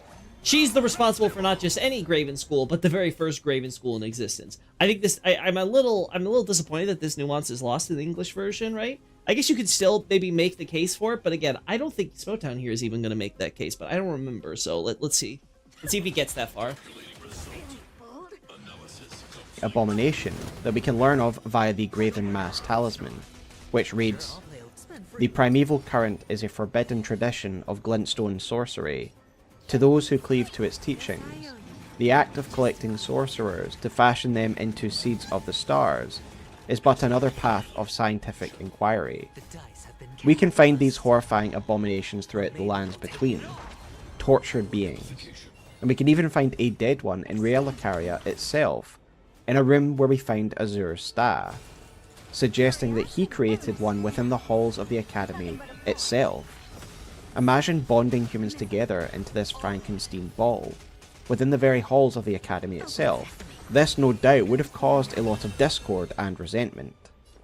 Indeed, the dialogue from top suggests that Selene's expulsion from the Academy was indeed tied to her graven habits. Selene was well known. The most promising sorceress in the history of the Academy. I followed her at school. But there may as well have been an ocean between us. But Selene was expelled from the Academy, accused of unthinkable treatment of certain sorcerers, under the name of the Graven Witch. I still don't believe the accusations. The illustrious Selene would never do such things. Seems pretty straightforward. However, I do think there is another consequence of exiling these sorcerers. Oh, damn. And that is that Rennala got rid of some potential political opponents and solidified her control over the Academy. Selene describes both Lusat and Azur as founding glintstone sorcerers, heavily implying that these sorcerers are some of the OGs, sorcerers who not only helped found Rea Lucaria, but helped build the foundations of glintstone sorcery itself. Indeed, this seems more or less certain when we consider the Carolus Crown, which names this school as the oldest, and this school was founded by none other than Azur. So we really are talking about the old guard here, legends who helped build the very foundations of the Academy and sorcery in general. Yeah, I agree. He doesn't really get to the point about, like, you know, exactly that Selene is the one who specifically does this, but he does get to the underlying point that obviously there are problems with you know, sort of the primeval sorcery that obviously would give Rennala an excuse to be able to cynically remove those who could have opposed her authority in the Academy because they're old, you know, like they're like the old guard and stuff like that. And I agree with him on this. I also think he's also discounting the fact that, again, Carians are, again, so close, you know, they're so more closely tied to their astrologer heritage than others. And the fact that that heritage seems to have abandoned primeval sorcery in the past, sort of like, hey, let's kind of learn from our, like, you know, you're forgetting what we learned from our ancestors, you know, we shouldn't be doing this, right? So I think there's a less cynical take you could also take with that, where she genuinely just thinks that this is just a bad method based on her personal, you know, her personal past. There's also, again, goes back to what I was talking about earlier in the video, in the stream, that we don't know exactly what, again, this, Smotown's trying to get to it with the Graven schools, right? He's kind of like pointing out this kind of like, you know, aura of nastiness around primeval sorcery. We don't know what specifically that Rennala would be getting them on. And maybe it was simply just like, hey, you're practicing this sorcery that's dangerous, you shouldn't be dabbling with it, right? Maybe it was something as simple as that. I guess we'll see. To reinforce their prestigious position that they once held, we can look to their robes, which read the following. Since the Grand Masters Azur and Lusat were driven from the Academy, no one has achieved their formerly held rank. So Azur and Lusat were Grand Masters, a position which hasn't been held since they were expelled, and this makes sense if it coincided with Rennala taking control as governor. a position that essentially made the role of Grand Masters worthless, and it changed the control of the Academy from an oligarchy of these OGs to an effective monarchy. Rhea Lucaria thus transformed under Renala. Her school of magic, her brand of magic, would become its own conspectus, the Lazuli. Yeah, I'd say that's a good way to characterize the Lazuli school. As her own brand, kind of, right? Though again, it's more so tied into the Knights. Again, though, I think the way he's phrasing the takeover and stuff, I don't think none of this ever happened. None of this happened until well after she becomes a royal. And again, he skips over the whole she's a hero part. This is the big problem I think I'm having right here with the video. Like, again, I've had issues, obviously, I think with almost every point in this clip here, which again makes sense because it's such an outdated video and stuff like that. Even at the time, I would have had some issues with it, but now that I'm out with my thesis, I'm like, okay, I can really disagree with some of the things Smotown's here for like, you know, very specific reasons. I think this is this is him dancing around the issue of who was Renala a hero against. Founding your own school is really the mark of being a great sorcerer, and again, the fact that she is able to do this with her own unique brand of sorcery would definitely have helped solidify her claim to governess of the Academy. Selin describes carrying magic as toothless pedantry, a reflection of the fact that under her rule, under Renala's rule, there was no research into the primeval current, which people like Selin see as the ultimate end goal of glintstone sorcery as a whole, and thus practicing magic without this end goal in mind is toothless. And so with this clash in ideals and the political aspect of it, it is no wonder that Renala would get rid of these sorcerers from the Academy, and with it, her control was secure. Thank you so much for watching this short Elden Ring lore video. A short 27 minutes, chat. I guess that tells you a lot about Smotown's content. I give that thing a like. Is a segment from a much larger and longer video on my main channel, and a link to the full video can be found in the description. If you are interested in more Elden Ring lore content, then be sure to subscribe here and on my main channel, Smotown. But until next time, I will see you in the lands between. There we go. Alright, so, looking at this, again, I would not say this is one of Smotown's best videos for sure. Especially now with everything else we know about post-DLC and things like that. I think when you factor that into what we already had in the base game, I think a lot of these points he makes are just straight up wrong. But again, I think, good quality, good organization, production, you know, Smotown's production quality is amazing. I really do appreciate that from him. When we watch the Firelight Conspiracy, Loki Bro, maybe we'll see how this goes, no Bray. Next up, though, was Marika, the Glowmine Queen. I think you were also one who suggested this one, no Bray, so, oh boy. I obviously take a different have a different opinion on this, but let's hear what the case is. I'm very curious where we're gonna go here. I once told a friend that I would never make a video about the Gloom-Eyed Queen. Oh yeah, bro. Yeah, preach, brother. Why the hell would you want to do content on Glow-Eyed Queen? It's the thing that literally is just you repeating what everyone else is saying. Yeah, Glow-Eyed Queen is Melina. Yeah, we got that all established. Oh yeah, Glow-Eyed Queen, you know, she won in 5, she probably killed demigods. Like it's one of the things where you I just don't see the point of it, because I'm not going to be able to say anything unique or different from anybody else on this topic. But anyway, let's see. You're apparently going a different direction, so what convinced you? Because she was such an enigmatic character. The dice have been Little did I cast. know that Or my maybe I'll fifth take it. Elden Ring lore video would be all about the Gloom-Eyed Queen. So what made me change my mind? It all started when I first discovered Bonny Village, and couldn't help but notice its striking resemblance to the windmill or Dominilla village. We will talk more about the windmill village soon.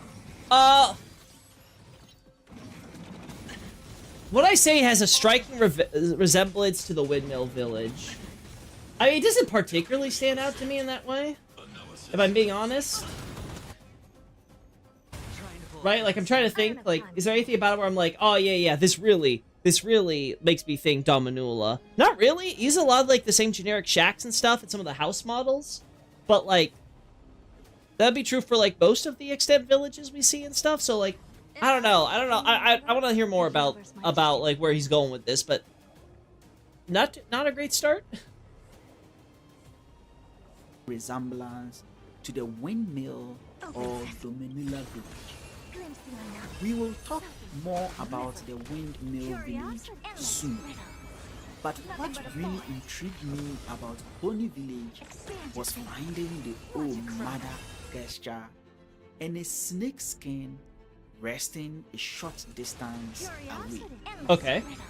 There are at least 3 prominent characters in the game associated with snakes.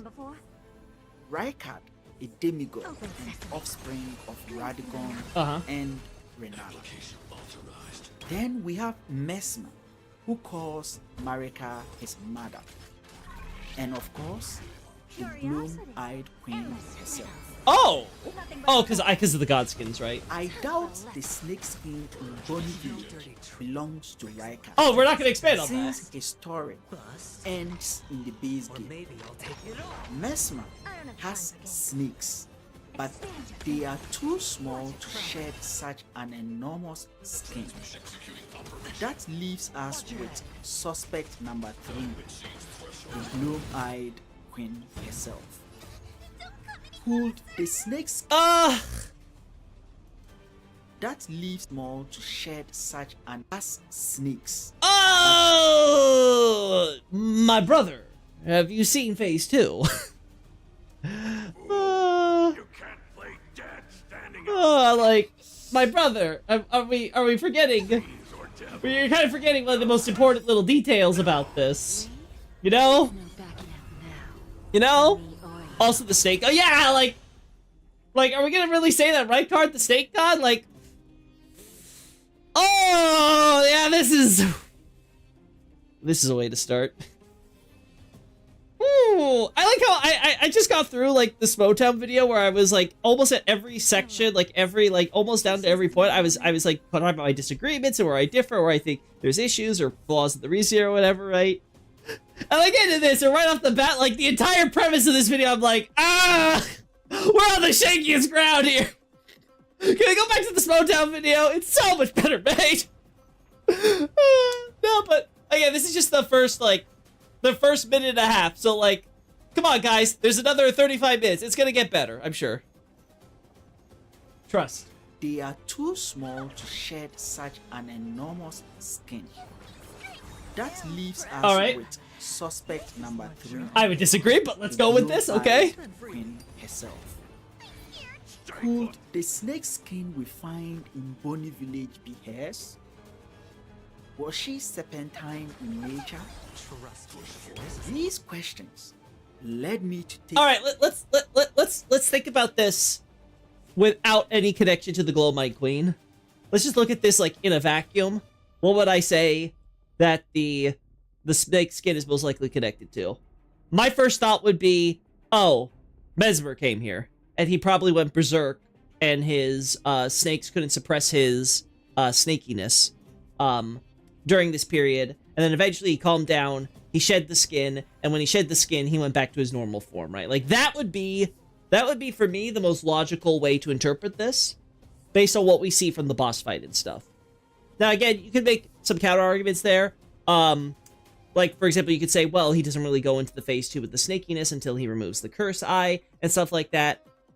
But hey, we don't even know if, like, the curse eye thing was installed until possibly after this incident. It could have been, again, could have go straight to the point of why the curse and the whole thing with the snakes and the suppression and all that stuff was happening in the first place. If I were to otherwise, I could connect this to the snake god and say that this could be the origin of the snake god. Maybe the snake god somehow helped there or saved Marika. Like, those are two scenarios that I can already say that I think on their premise would make more sense to me than like going, oh, snake skin in Bonny Village next to the statue of Newman Marika, village woman, Glowmite Queen. Yeah, I'm not saying it's impossible. It's just it doesn't immediately stand out to me. Again, this is like putting aside all the questions about Melina and stuff like that. Well, I guess you assume the fight's the only time he removes the seal. Yeah, that would be where you get to it. Now, granted, he breaks it in that time, so you could always argue that it was removed or forced out or something completely separate, right? Seeing you react to this will be real fun. Oh God, no, Bray. I'm ready. I'm ready. All right, let's A go. closer look at the snake skin in Bonnie Village and the temple of Ugly. The dice have been cast. All right, hidden in plain sight. What's hidden in plain sight? Bust. A casual glance at the snake skin in Bonnie Village doesn't reveal anything special. Okay. However, when you take a planimetric or top view, Okay. things begin to take shape. Things get even more interesting when you rotate the image of the snake skin, Oh, okay. and one's mind is blown away when you flip the image. Whoa! The rotated and Are you literally telling me that not only is it like, okay, you have to look at a specific angle, but if you flip the image of the snake at that specific angle, it's gonna resemble, oh God, oh no. flipped image of the snake skin reminds me of a pattern I have seen across the lands between. Oh boy. Oh yes, it's the pattern behind Marrake's statue. Oh, okay. Oh, my. So, okay. You have to look at a specific angle and flip the image, and then it looks like Marika's statues. Oh, overthought number one. Oh, this is like, it's one of those things where like, where do I even begin? Like, there's a lot of things where I could probably say, hey, if you look at it at just the right angle and flip the image, it looks like this other thing. Like, this seems like a stretch upon a stretch. And the worst part is, it doesn't even actually do so. Like, the best you got is this is kind of a backward 6. Patience is my middle name. Like this. But, like, it's for the wrong reasons. This is overlapping, sure. But then it overlaps in order to do this? Yes, Ted throughout the base game.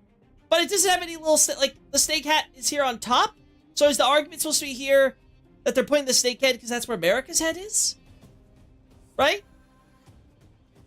Like, the actual cloth here just ends back here. So why couldn't we have done that here? Again, this is taken from the Temple of Egle, right? Like, they're using that snake model. Which, again, might be a good argument to say, like, oh, this is actually the snake god. But, like...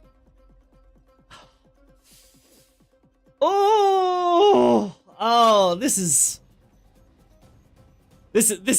not gonna be a fun time. Oh yes, it's the pattern behind Marrake's statues, scattered throughout the base game. There's no backing out now. At first, I wasn't sure.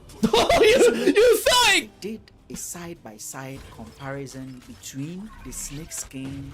I'll be honest, I never would have immediately thought if hey, look, I'm looking at this image, but hey, if you flip it, it kind of looks like Marika's statue. Never would that have crossed my mind. This is... And the pattern This is- behind Marrake's statue. Yeah, no.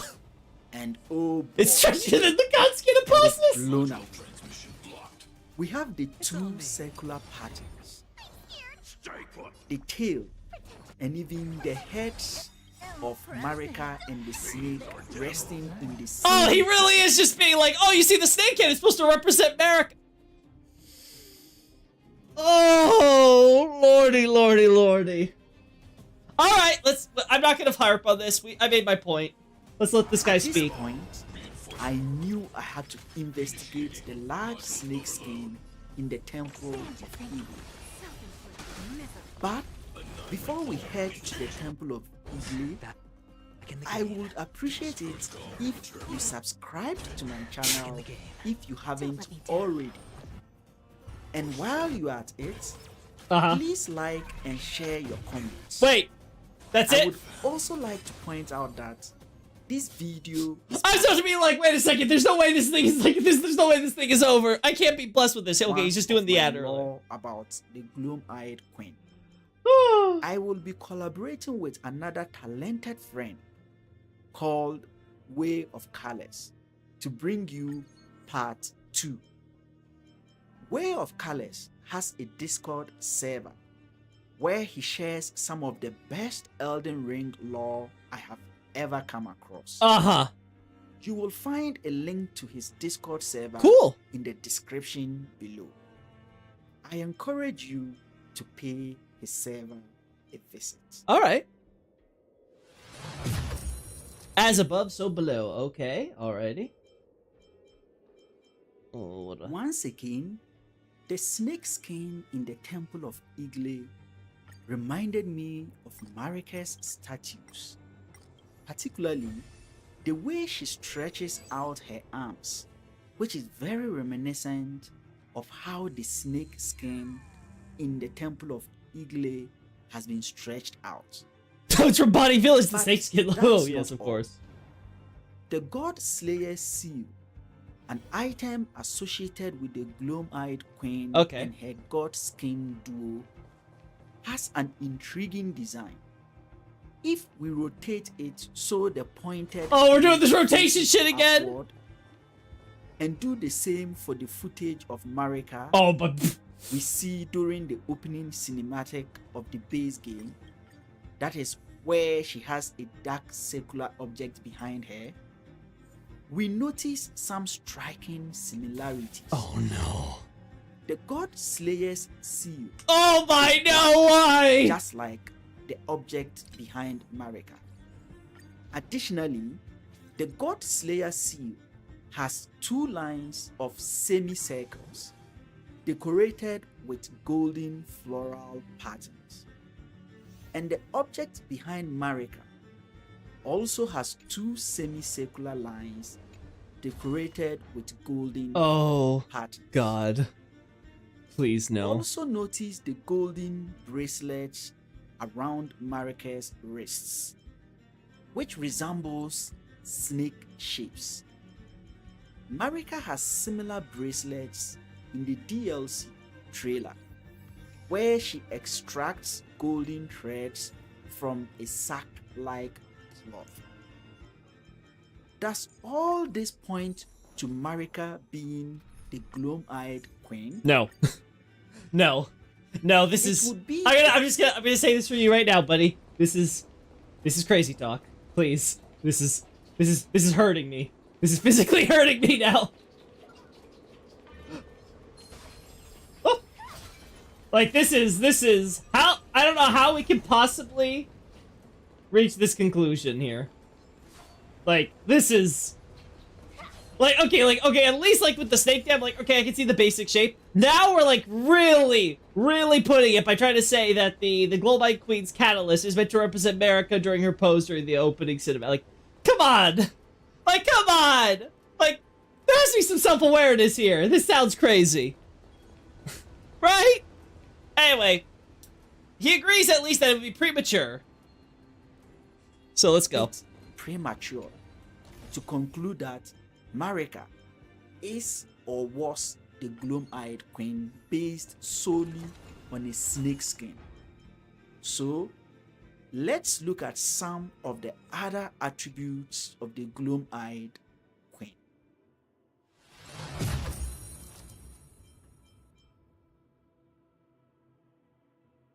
We know the gloom-eyed queen harnessed the power of black flame, Okay. which was part of the Elden Ring. She also cradled young Godskin apostles. Let's talk about the Godskin apostles for a bit. The item description for the swaddle cloth specifically mentions Godskin apostles. There are 2 types of Godskin enemies in the game. Okay. the slim or slender type, who are the apostles, and the plump type known as nobles. Yep. Together, the apostles and nobles form the Godskin duo. I just like the So, Nicholas horror video for doing this. perhaps No, please, God. It's only the apostles or slim Godskin enemies that were cradled in the Gloam-eyed Queen's swaddle cloth.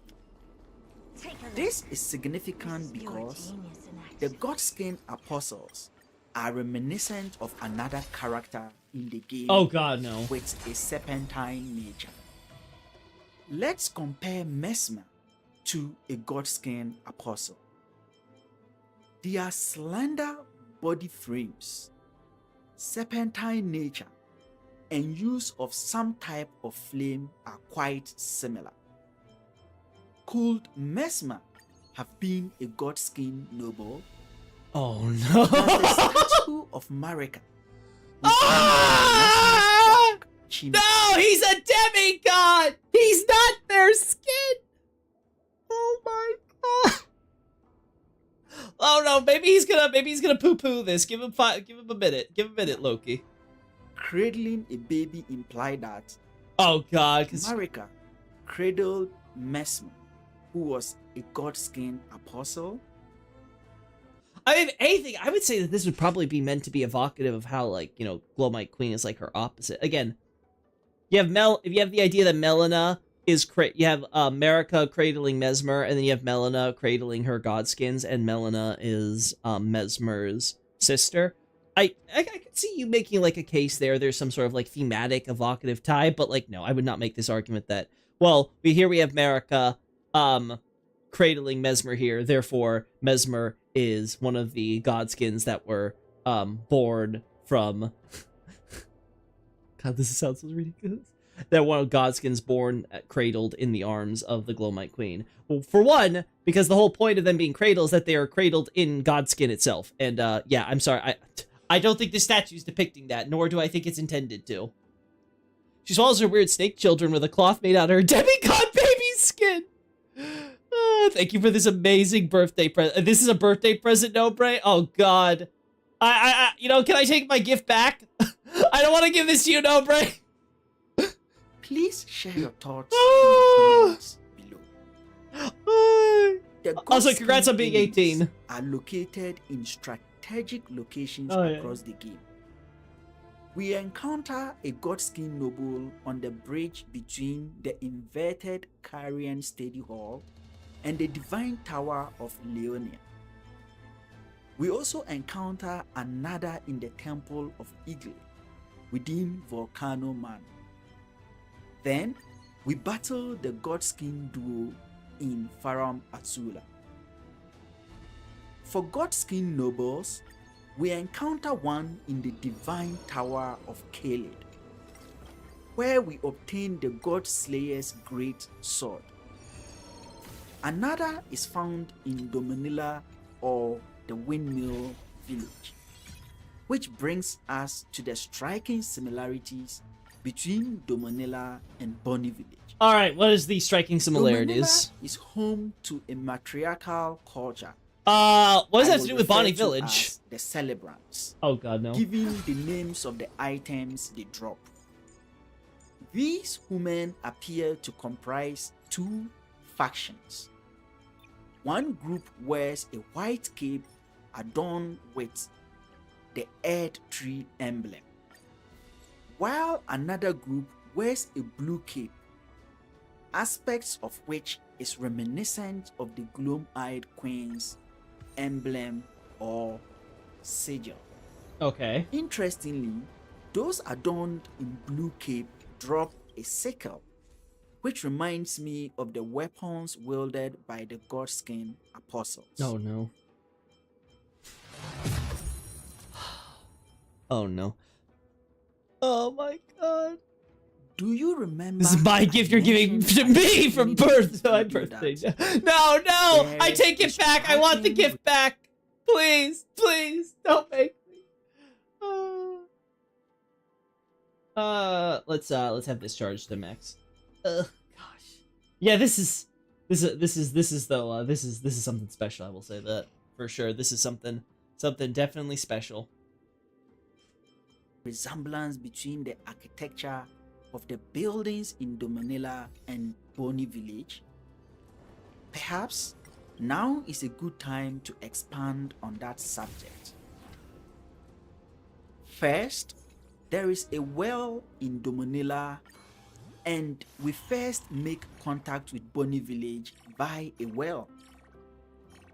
Furthermore, there appears to be stables, perhaps for keeping horses, Is that it? in both I was Bonny expecting Village and something Domanilla. Okay.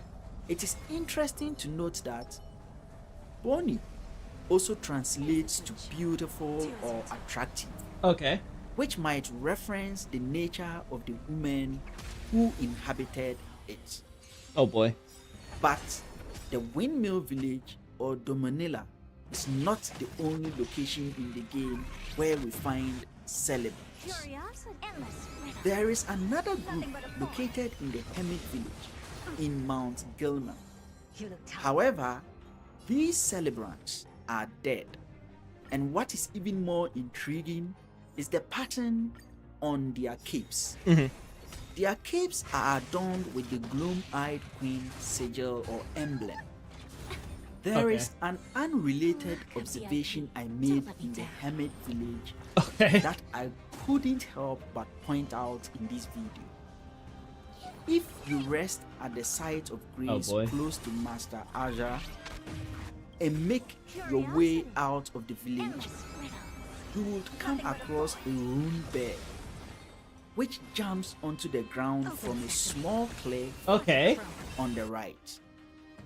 I always wondered what could account for the bear's actions. Curiosity. But after investigating the location where it jumps from, Okay. I realized it was protecting something precious. Oh. A bear cub. I Oh. believe the rune bear's actions. See, that's cute. That's cute. Expand your thinking. You have essentially the demi-humans wreaking havoc in this area, and then they're threatening a bear, and then Mama Bear comes. That's cute. I like that. Are meant to divert attention from its cub. An action innate to motherhood. There's no backing out now. And it's interesting to note that the glow-eyed queen embodies motherhood. Okay. After all, she loves to cradle babies. Okay, This I don't. brings us So to the I'm virgin assuming the idea abductors. is that okay? You see, the Hermit Village is like the Domanula Village, and this village has a mama bear trying to protect her cub, and therefore this is relayed to the queen, and how Verica is actually the mama bear in this case, trying to protect her children, so she becomes Godskins to. Again, I would love this video more because it seems like this video is structured in a way which okay, you basically know all the lore, but I don't know what basis he's doing this on because. Who are the gods then that Mama Bear America here would be killing in this case? Who are because that would be a great way to help you understand like what's going on with whether or not America's the Gloamite Queen or not. Is like if you can establish who's the one being killed. I can tell you if it's demigods, sure as hell probably unlikely to be America if you want to give her this Mama Bear protecting your kids. Let's see. Spread across the land. Okay, so there's also this statue of the Gelmir thing with the baby. Do I think this has anything to do with the Gloamite Queen? Maybe in some abstract sense, but I don't think so generally. I think the general idea is probably just, because again, it's supposed to be an abductor, maiden or virgin, so the idea is supposed to be like a virginal one, which doesn't really... Yeah, it doesn't really work if you're, unless you're going with the idea of a virgin birth. You know what? If you go with the idea of like there's a virgin birth and the Gloamite Queen would be the virgin maiden, but she's giving birth to these godskin children, then I could see it, yeah. But yeah, it'd be definitely very abstract illusion here. Right? It would be definitely... Yeah, it'd be one of those things where I'm like, Cause I guess you could also say maybe... I don't know if why you depict it with a baby, though, if it's supposed to be just like, oh, I'm just taking care of, like, another mother's child, right? I don't know. Oh... Her own, yeah, I'm trying to protect my children by killing my children. That'd be funny. Anyway. between. All the virgin abductors we encounter in the game have heads, Okay. except the one in the hermit village. Well, in the land of shadow, there are at least 2 types of decapitated statues or entities. Marrakesh and the one close to Bonnie Village, where we find the old mother gesture. Okay. But we shall get into the significance of decapitation later. This is an interesting one too, because the question that, because you need the oh mother gesture in order to go to the, you need the oh mother gesture in order to go to the actual shaman village. So I guess there's 2 ways to look at this. One, Bonnie Village is another shaman village which was taken over by the Horn Scent, and the Horn Scent turned it into this site where they were performing their work before finding the shaman village. Basically, this is a separate mother queen person who is connected to larger Dominula culture, and maybe then the snake is connected to that. That could be an argument you can make, is that the snake doesn't have anything to do with Mesmer or the Glowmite Queen or anything like that. It may actually be talking about maybe the origins of the snake god or stuff, if the idea is like all the Dominula village comes to the culture. Though again, I don't know how then you go from snake god to Gelmi, right? This could be the argument if he wants to make the case that, oh, Bonnie Village is just like, it's just like Dominula, because I would have always said, oh, it's a Hornsent village. But if you want to go with the case that, oh no, the buildings and their form are significant, that they are supposed to be reminiscent of Dominula culture, I can definitely see a case then that you can make it where, the Hornsent, like Bonnie Village became the place to do the Shaman Village, ritual stuff, because that was another Shaman Village. And then, when that Shaman Village was destroyed or wiped out, then there's the second one that was found or used in the north to then start supplying their stuff. And that could explain the different jails, why Bonnie Jail is separate and stuff like that. It's like, oh, the jails and everything were doing their own thing here. And then the Shaman Village and those shamans were taken and used for the Belorat jail. Do I have that right, chat? Am I right there in that are there any other jails that we would have to keep track of or account for that would have the quote unquote, you know, the wonderful flesh saints? I wonder why Bonnie? As in, why would like Newman women or anyone like, yeah, Newman woman in this case, right, would establish a village by Bonnie? I'd have to think about that too, because Bonnie Village is weird because it sits right above an area where a lot of the trees are dead and stuff like that. And I don't understand why so many of the trees are dead. Like, at first I was like, okay, well, maybe it's because of the fly disease and they're trying to represent the death there, but you don't really see it. I think the fly village itself down there has a lot of the trees alive and stuff. It's just like this very specific section on the mountains that has like the trees dead. She then turned into a Hornsent tree since she's in front of one?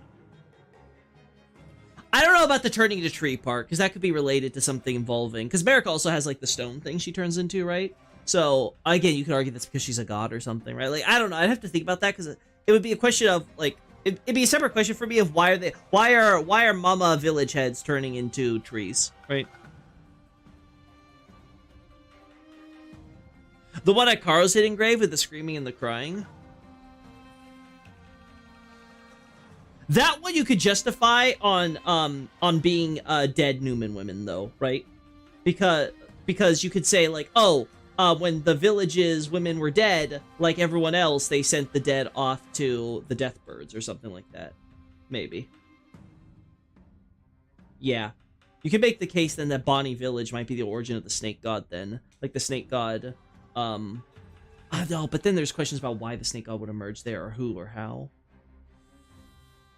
This guy, I will say this video's getting me to actually really think about some of these points, so I definitely think, okay, if you want to make a connection between Dominula and Bonnie Village, I would go in a completely different direction than you on this, but like, yeah, I could definitely, I could see the potential there. Because I guess the argument would be that Hornsent generally, at least in modern Hornsent culture, we don't see them really have no, because we have, I'm almost forgetting, chat. We have the, sorry, got it. unplugged my my. I really need to get wireless earphones now. But I almost completely forgot that we actually do have the Fly Village, and that one I think uses the same models, right? So maybe this entire idea is just silly. Maybe Bonnie Village is just a regular Horns End village. Opportunity doesn't knock. Yeah, I have to think about this one more. But hey, thoughts? Let's see what this guy's gonna go with it now. So, we know there is some connection between the Godskin apostles and the women of Dominilla. Okay. It also appears there are 3 types of celebrants. We have the 2 variants in Dominilla, who adorn blue and golden capes Curiosity. depicting the gloom-eyed queen Nothing but a fall. and the Earth Tree Watch your head. emblems respectively. Never seen perfection before. Then there is the 3rd variant located in the Hermit village, Okay. who wear capes bearing a pattern Who's the little reminiscent of the gloom-eyed queen's emblem, albeit Where there's a in will, a there's a golden way. color. All right. Put a pin in all this information, Okay. as we shall return to it later. Okay. The dice have been cast. Bust. The Black Flame. Oh boy. Maybe I'll take it all. Now, let's delve into Black Flame, a power harnessed by the gloom-eyed queen from the Elden Ring, which she used to cause the demise of gods. All right. If the gloom-eyed queen used the power of the Elden Ring to amplify the power of her Black Flame, one could argue that the Rune of Death is what amplified the power of the gloom-eyed queen's Okay. Black Flame. Malekith, Marika's shadow beast, defeated the gloom-eyed queen and sealed away the Rune of Death, Okay. from which Rani eventually stole a portion to create the blade used to cause Godwin's demise. All right. But during our battle with Malekith in Farum Azula, he eventually lets loose the power of destined death, Right. and by extension, the Black Flame, which he imbues into his sword. Right. This gives his sword the properties of the god-slaying blade, which can reduce and wear down HP. I don't have time for games. So, it's almost as if Malekith possesses another god-slaying sword. Curiosity. But there is more. Nothing but a fall. A closer examination of Malekith's blade Perfection before. reveals an Ah! intriguing pattern. I don't know about that. Like that's like okay, this, and so that like. If I wait any longer, the universe might just implode. Oh, they wear the younger outfit, but in yellow. That's something I didn't know. I didn't know that either, but that's cool. But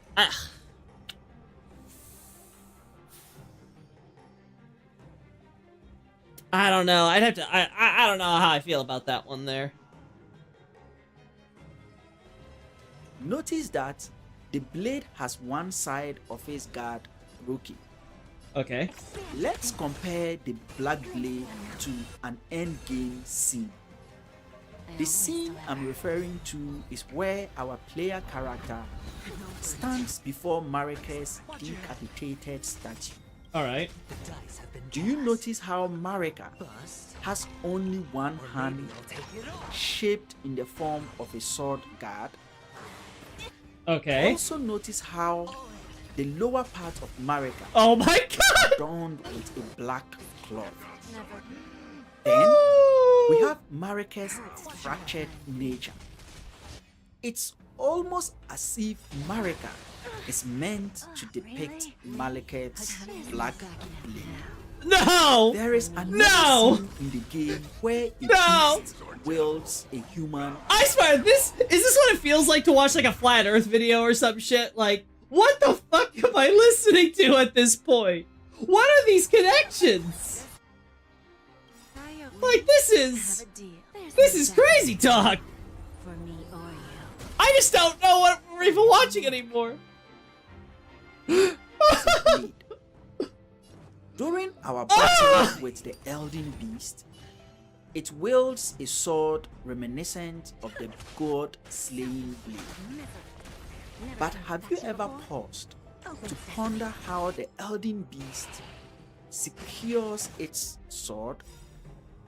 The sword appears when you defeat Radagon, and the Elden Beast drags his remain into the ground, only to rise to the surface, wielding the sword. I posit that Oh, the that's sword derives from the remains of Radagon. Thus, the Elden Beast wields Radagon, Bust. or more specifically, Or maybe I'll his take it corpse as its sword. Watch your head. The dice have Okay, been cast. it's time to put everything together. Oh god, no. What am I... The Gloom-Eyed Queen has a strong association with snakes, which manifests through the Godskin apostles and nobles. The Godskin nobles appear to bear a striking resemblance to Mesmer, who from all indications could be Marika's child. The Gloom-Eyed Queen Oh, God. also harnessed the power of destined death to amplify the power of her black flame, which she used to cause the death of gods. After defeating the Gloom-Eyed Queen, Malekith sealed the power of destined death away. However, during our battle with Malekith, he extracts Oh. the power of destined death from the amulet in his hand and puts it into his black blade.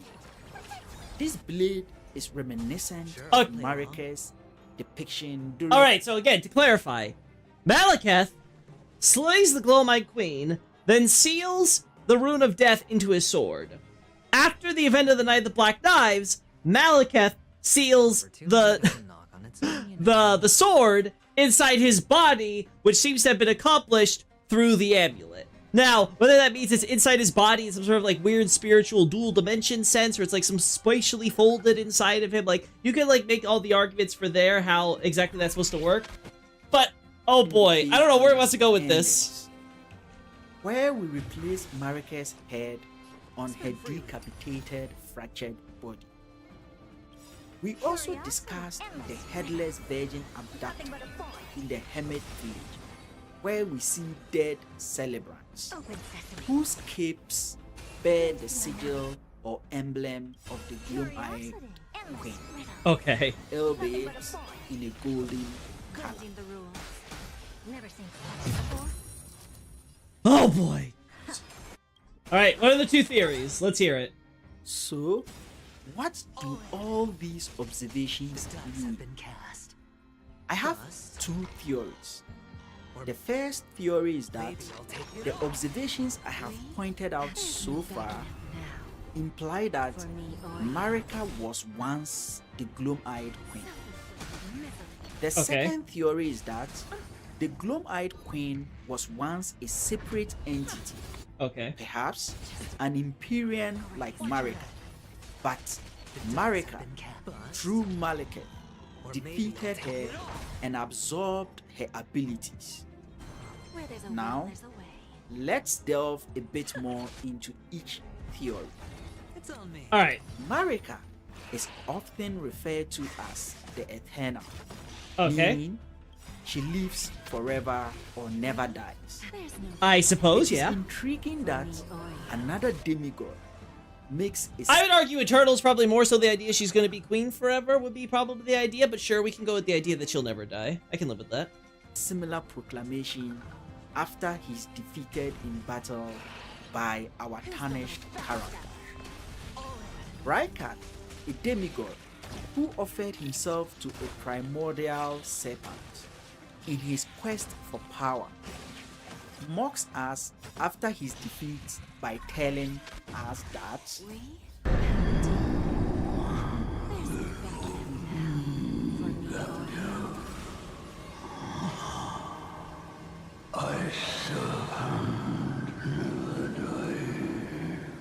For me, or The second sentence implies that Rykard believes a serpent is eternal.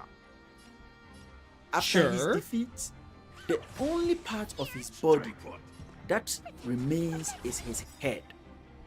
So, it is as if he's telling our player character that as long as his head remains, he will never die. After defeating the Elden Beast, we are presented with I multiple don't know about that. options to bring about specific I don't know about that. Interestingly, all the ages associated with mending the Elden Ring require our player character to reinstate Marika's head onto her decapitated body.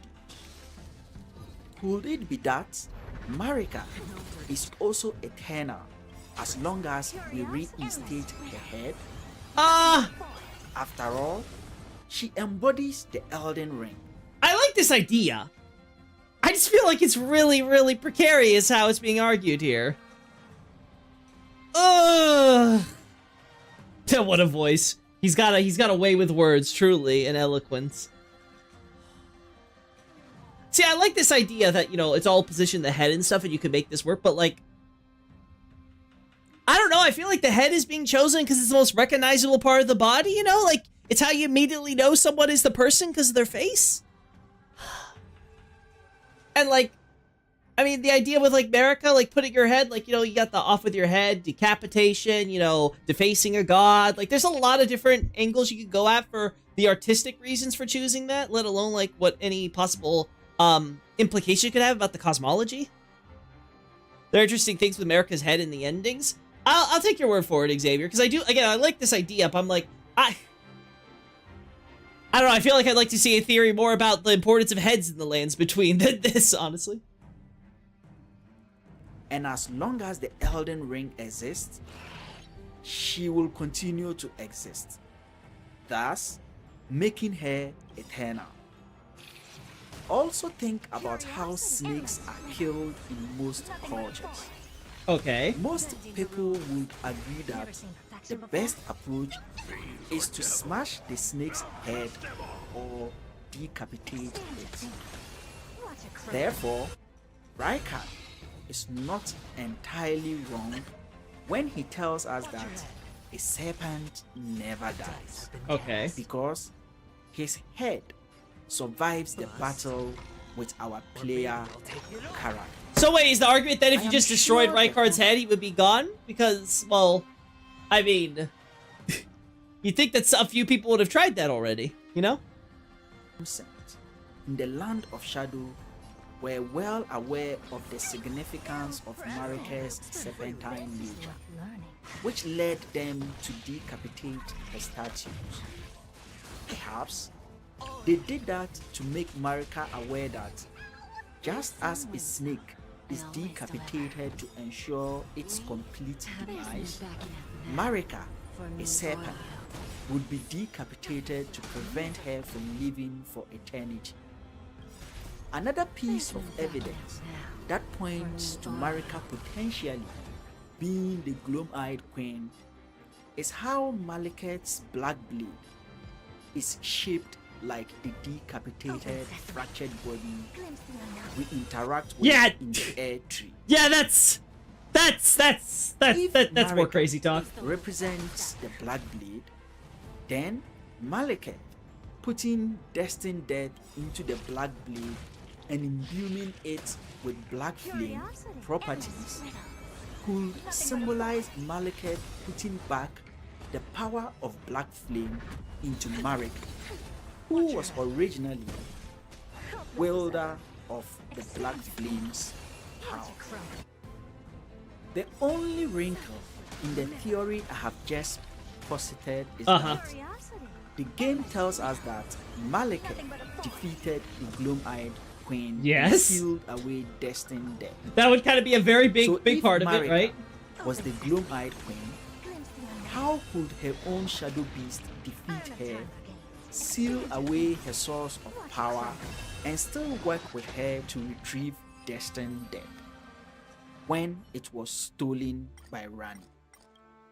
Well, I thought about this question, and I believe I have a compelling answer. Okay. Shadow beasts are meant to keep their Empyreans in check. Okay. As a result, they prevent the Empyreans from acting contrary to the dictates of the Fingers. Okay. However, Blythe, another shadow beast given to Rani by the Fingers, appears to have gone against the dictates of the Fingers. Yet, Blythe continues to help Rani in her quest to find the Finger Slayer blade, which would rid her of the influence of the Fingers. All right. It is therefore plausible that during her era as the Gloom-Eyed Queen, Marika had Malekith as her shadow beast. Like Rani and Blythe, she may have managed to convince Malekith Okay. to defeat her, which does not necessarily mean kill her, and seal away the power of Wait, the wait, Black wait. What's Fleet, this exact word he's saying here? which does not necessarily I have to double check the JP, but the term I'm thinking of off the top of my head would imply the death. Yes. There's definitely a term that's used that does mean loss in one of the descriptions, but I'm pretty sure there's also a term where the defeat is one where, yeah, would imply dead. I have to think about that one, though. The idea... Okay, but if we're going, again, taking all the crazy stuff from before to the side, if we work off the premise of, oh, Marika's the Glow-Eyed Queen, I don't think this is that unreasonable of an explanation for how and why with the whole Glow-Eyed Queen thing. Again, the problem is, again, notice how he doesn't touch upon who the gods that the Godskins are slaying are, right? He doesn't touch on any of that. And he doesn't really kind of go into any of the details of how this ties in with the... Is this before or after the Bonnie Village? Yeah, this is a recent video, so this is... Yeah, it deals with again, one of the first crazy points, this has to do with Shadow of the Erdtree, right? So this is definitely... He definitely has had the time to consider, like, the whole Shaman Village and stuff like that. I don't know how if we're talking about, like, Marika being part of Bonnie Village now instead of the Shaman Village, even though Shaman Village is the place that she feels the close connection to in the whole, sealing off that area, like, leaving the kind, quote-unquote, incantation there for them, like, I don't know, it's a lot of these details where I'm like, okay, this whole Blythe thing, this is, the Blythe, Malekith parallel, this could have something to it. The rest of it, though, it's like, there's a lot that's not being explained by this. mean If anything, it causes more kill her problems. and seal away the power of the Black Flame so she could go on to become a god of a different era. An era of the Erdtree, void of destined death. Perhaps she had witnessed the consequences of causing destined death and repented of what she saw as an atrocity. Could There's also the problem, though, of course, is that the idea is that Marika, as an Empyrean, right, is also the Glow-Eyed Queen as an Empyrean, and then she ends up becoming a god after this again. But this again goes to the point of, who are the gods then? Who are the gods during the era of the Hornsent that Marika, as Glow-Eyed Queen, would have to be killing before she does so? Again, are we going back to her demigods? Is she killing her own demigod children? Again, she doesn't even... He's not even tying this back into the whole Mesmer thing. Mesmer is a godskin? Well, then what about the demigods then? Because he's also clearly a demigod then. So, is he a demigod and a godskin? Are all the godskins actually demigods? Is this just a family rivalry where you have the godskin clan trying to kill the golden lineage clan? It's like you have the Golden Clan and you have the freaking Skin Clan, and they're all trying to just murder each other because they're all... It's just a weird family rivalry you have during the holidays, you know? You just throw the mashed potatoes at the other side from your cousins. This is just, yeah, I feel like I'm going down the rabbit hole here. Could it be that after Marika, who was formerly the Gloom-Eyed Queen, made Malekith to defeat her, she took on the form we now know as Marika and ascended to godhood, to be reborn as a new god, to bring about a new age, an age of eternal life, where those who placed their faith in her heir tree would live forever? This is a question that requires deeper reflection. So, please share your thoughts in the comments below. There is also the question of why we find the Godskin prayer book and God Slayer seal in Stormvale Castle. Have you looked at the current owner of Stormvale Castle? Have you looked at his track record in the Shattering War? I think we all know why there's some Glowmine Queen stuff there. Now you can argue, where did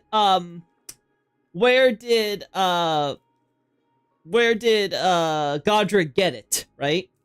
Was it something he took from America's treasure vaults? Was it something that he found out in the field? Because we don't see the only place we don't see Godskins, as I recall, like any signs of Godskin influence, is I think Liurnia and Limgrave, right? Oh, again, if you want to include Weeping Peninsula as a separate area, sure, that too. Right? No, actually, no, we find him in Liurnia too, in Liurnia's Divine Tower. So yeah, I think Limgrave is the only place where there is no presence of Godskins anywhere in those major areas. You got them on the mountaintops, you got him on Altus, you got him in Liurnia, you got him in Caelid. It's literally just Limgrave. So you can make an argument that, hey, good on Godric, his forces actually killed some Godskins that they found, happened to exterminate them in the area and collected their booty. He might need a slight edge in fights, maybe, just a little. He just might, there's a reason he's the first boss they recommend you fight, right? Like, I think we could say, separate gameplay from lore, sure, but I think there's a reason why he's probably one of the weakest demigod bosses in the game. Just maybe. But yeah, so, like, this is, I don't think this is the angle to go with it, but you know what? I know this guy likes to look at things from a lot of creative angles, so let's listen. This man loves his creative angles. Gloom-eyed Queen. So it is perplexing to find them in Stormvale Castle of all places. But wait, we also acquired the Mimic's Veil from Stormvale Castle. The item description of the Mimic's Veil states that it is part of a multitude of treasures Godric took with him when he was hounded from Lindell. Okay. The royal capital. Ah, I see. So he's going with that. In fact, the Mimic's Veil is also called Marika's Mischief, implying that Marika could be the owner of the veil. Boy.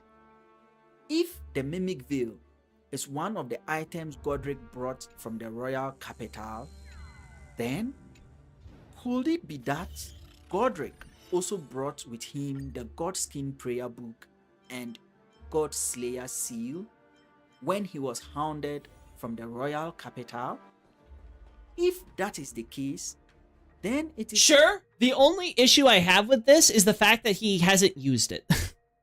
Right? Like, it's stored away there as, like, clearly for safekeeping. But you think, considering this man is so desperate enough that he resorts to grafting in order to subsequently deal with Radon, Radon and Melania and, all the other demigods, right? And he loses so bad, and he goes and tries to surprise attack Melania. The fact that he doesn't seem to use Black Flame already, I would say, is a major red flag. So my thought would be, especially considering that he has it under lock and key to make sure no one else knows or uses it, right? Because he's hiding it away in essentially a food storage, right? That's where all the rotten food and stuff is. In fact, maybe I want to highlight that in my my Godric thesis. But I think it's very doubtful that he's been sitting on that all this time and hasn't once used it. Because let's be honest, it's Godric.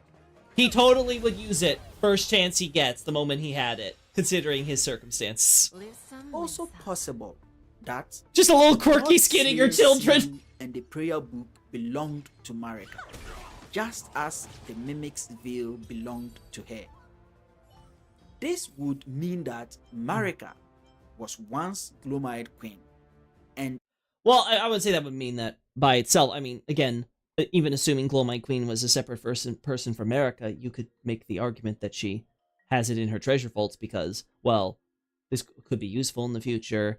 Might be too important to get rid of. Might want that knowledge might want that just to have that knowledge on hand for any personal stuff you want to do. You know, again, maybe a backup plan instead of Malakath, right? Like, there's plenty of reasons why she could possibly have confiscated from the actual Gloamite Queen or her forces and kept it in her treasure vaults. But again, as I pointed out, I think it's very unlikely that these are one of the items that Godric took from her treasure vaults. only hid the evidence of her past life and nature in the capital after she became the god of the Erd tree. Harmonious building. Okay, are we getting to some explanations? Now, let's consider the second possibility, All right. which is that the Gloam-Eyed Queen was a different entity whom Malekith defeated, allowing Marika to absorb her abilities or powers. Again, I would disagree with this entirely. I think this would be, again, I don't think he's established this at all, and a lot of it's kind of just silly or just nonsense, but let's just go ahead with that, sure, why not? This theory hinges on the fact that the celebrants we find in Dominilla represent a past culture where Marika's people, the tree worshippers, coexisted with the Gloam-Eyed Queen's people, the snake worshippers. After all, the relationship between trees and snakes is common among many cultures and faiths. I posit that shamans was a name ascribed to both Marika's tree worshipping culture and the Gloam-Eyed Queen's snake worshipping culture. However, the tree worshipping folks were located in the shaman village, while the snake worshipping folks were located in Bonny village. But Marika, in her quest for power in Bonny village, the tree worshipping folks were located in the shaman village, while the snake worshipping folks were located. I find that interesting, but I don't think it would be tree worshipping folks. I would say it'd be finger worshipping. I'm actually okay with this statement, though. This idea that you have the snake worshippers in one village, but you have finger worshippers in another. Because, and again, or tree worshippers, as he wants to posit. I'm actually okay with this because it would give some cultural diversity, and you might even be able to make an argument that the snake isn't the snake god in Bonny Village. It could be some independent, like, snake thing or related to the snake god or a child or potentially or something of that nature, right? Like, that opens up a lot more. And also, by allowing it to be, by allowing the village, by allowing this village here to be, I think, more in line with, like, sort of what we have with the finger runes and stuff like that, I think that would just make more sense in general in terms of, like, it's very clear that the shaman village comes from Rao culture with the trees and stuff there, which aren't at Bonny Village as far as I'm aware, right? So I think when you, like, kind of take all that into consideration with everything else, I'm like, okay, yeah, if you make it where, like, they're related cultures but they're actually separate villages, that's fine. The problem that I have is, like, okay, then is being a saint not being synonymous with being a Newman? Because that was my understanding, and I could be wrong. Is there something else going on with the Dominula and stuff villages on why they're selected to become these saint things? Because I thought it had to do with you being Newman lineage. But Marika, in her quest for power, needed to eliminate any competition, especially the Gloam-Eyed Queen, who was another Imperium. This would lead her to disclose the location of Bonny Village to the Hunsent, who would sacrifice the snake-worshipping shamans at the Gate of Divinity to enable Marika ascend to godhood. But before Marika's ascension, she would have asked Malekith to defeat the Gloam-Eyed Queen to eliminate any competition. It is possible the decapitated statue we find close to Bonny Village is associated with the Gloam-Eyed Queen. Okay. This could explain the snake skin we find a short distance away from the decap. So the argument would be, okay, you have Marika in one village, you have the Glowmite Queen in another village. The Marika was, of course, goes with the fingers. The Glowmite Queen goes, well, she also has to be chosen by the fingers, but she goes with the Snake God, and then Glowmite Queen goes with Snake God to Gelmir, and they do their Snake God thing. Again, I don't think this makes sense to me because, again, there has to be the whole alliance with the Snake God or whatever, so the idea of the Glowmite Queen and Marika existing this early on before she's even God is, like, I just don't think any of that works. Because you have to have the idea where they're allies and they're friends and they're working together, but then the snake somehow betray. Unless the argument is that, oh, it didn't have to do with Marika's kingdom or whatever. The snake had betrayed them from the very start because the snake was like part of Marika's culture, and then the snake aligned herself with the other Empyrean, and therefore the snake is a traitor, and therefore now you have to have Godfrey go in and kill the snake and stuff. That's probably a scenario I could believe. Sure, I could live with that. Snake's count is from town's pet snake mascot. it's the mascot of the village. I would even argue that the "Oh Mother" gesture we find on the decapitated statue could be Mesmer's astonishment. There we go. After learning what his mother had done. See, again, this goes back to. Let's go. Away from laying the snake skin, we find a Shawnee village. Yeah, so after this is something where I think there is a lot of potential here, right? Again, Mesmer sees this, he realizes it, and he has a big moment. Now, does the "Oh Mother" gesture then connect to Mesmer specifically? Is that the idea they're trying to convey? Maybe. Usually when they give you gestures, it is related to the situation. Like, for example, I recently was adding to my analysis the fact that you receive the Outer Order gesture from Melina not from Melina herself, right? But, like, you know, you receive it after Melina gives you Marika's words at the Minor Erdtree Church, which, again, Minor Erdtree Church is connected to Marika starting her research, which ultimately leads to fundamentalism. The fact that it is an Outer Order gesture versus the Inner Order gesture, which you see associated with actual fundamentalist incantations and stuff, right? Like, you actually perform that gesture oftentimes. Kind of tells me that the idea is like, oh yeah, you know, it's the outer, right? Like, Marika's just starting to, like, get into, you know, she's starting to, you know, pierce through the surface of what order is, right? But she hasn't gone to the heart of the matter, which is what we see with Radigan, right? So we go from outer order to inner order, right? That would be the idea. Oh, that would be how I imagine the storytelling's going there with that gesture, right? With "Oh Mother," though, is it something that could be connected to Marika rather than to, say, the grandmama that is like the great mother to all of the village, right? Like that, I don't know. I haven't looked into the DLC's gestures and what they're called. I'd actually look into that one. Learning what his mother had done. Do you remember the headless virgin abductors? I do. And the dead celebrants we find in the hermit village? Okay. I believe the game developers placed them there to give us a clue about what happened in Bonnie Village. Okay. There is a headless deity who could potentially relate to the... Alright, I just want to point out here, it would have to be the other way around. It would have to be that the developers created Bonnie Village using the Hermit's Village as a basis with which to help lead fans, right? Because obviously Bonnie Village as an area, as a place, didn't exist when the base game came out, like, obviously. The Gloam-Eyed Queen in Bonnie Village. Bonnie Village is reminiscent of Dominella, where we find women adorned in blue capes with a pattern reminiscent of the Gloam-Eyed Queen seal. Then we see similar women in the Hermit Village, where the headless virgin abductor is located. I believe all this evidence points to the fact that there was once a community of women associated with the Gloam-Eyed Queen, and by extension, serpents in Bonnie Village.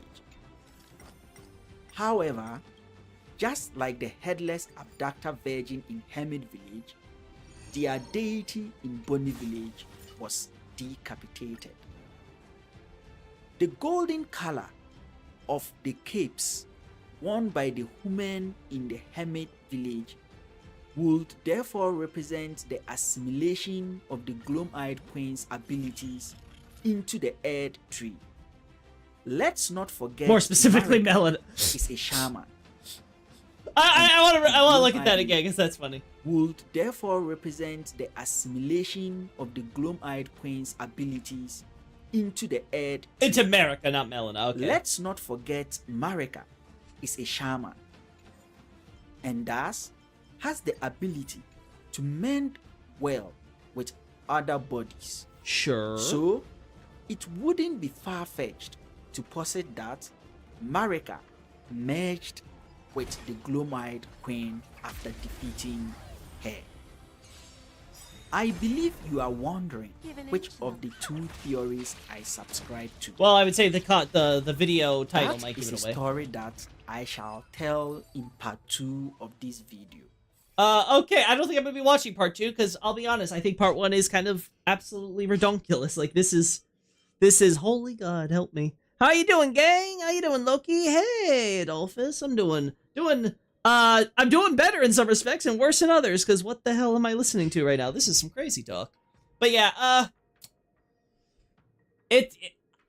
not gonna say it's all bad, because it's not. I think there's some good ideas and some interesting observations here, but like, holy hell, like, the entire basis for this video is, it's on quicksand. That's what I'm saying. It's quite quickly sinking into total absolute oblivion. Oh boy, like I just don't know what else to say on that.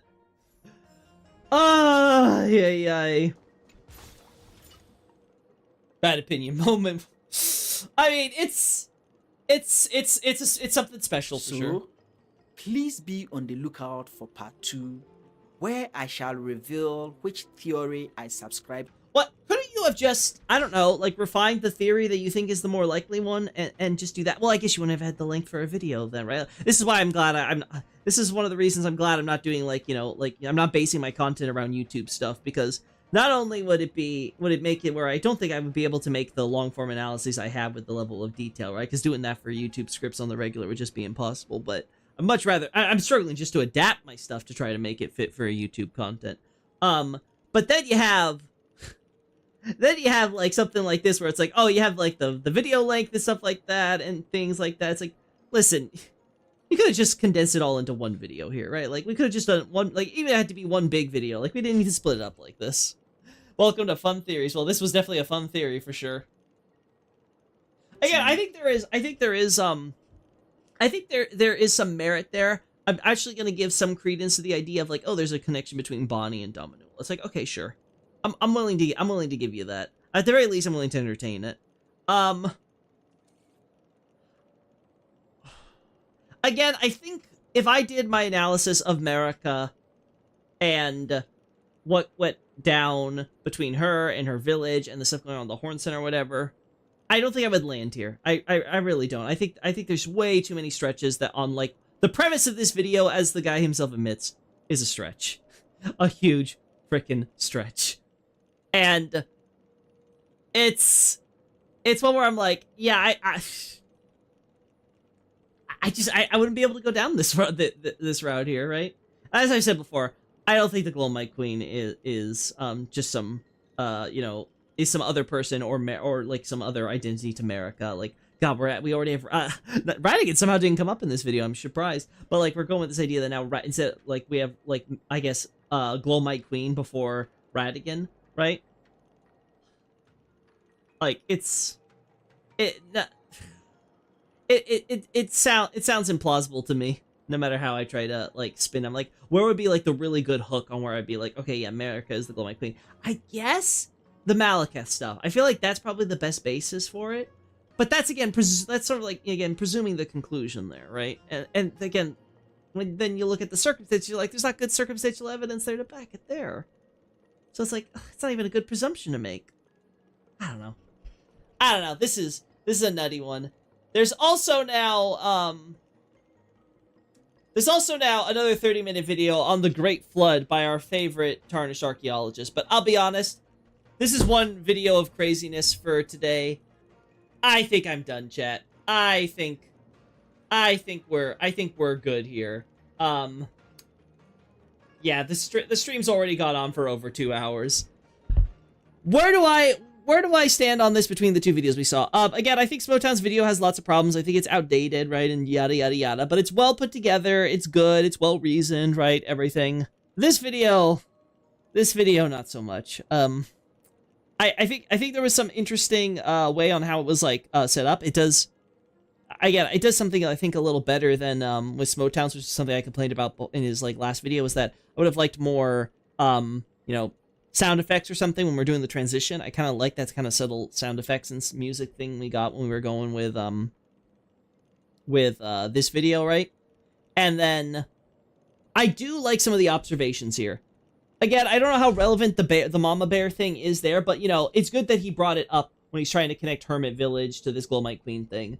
The abductor virgin, that argument's winning me over. I'm like, okay, is there a Gloamite Queen connection here? Like, I could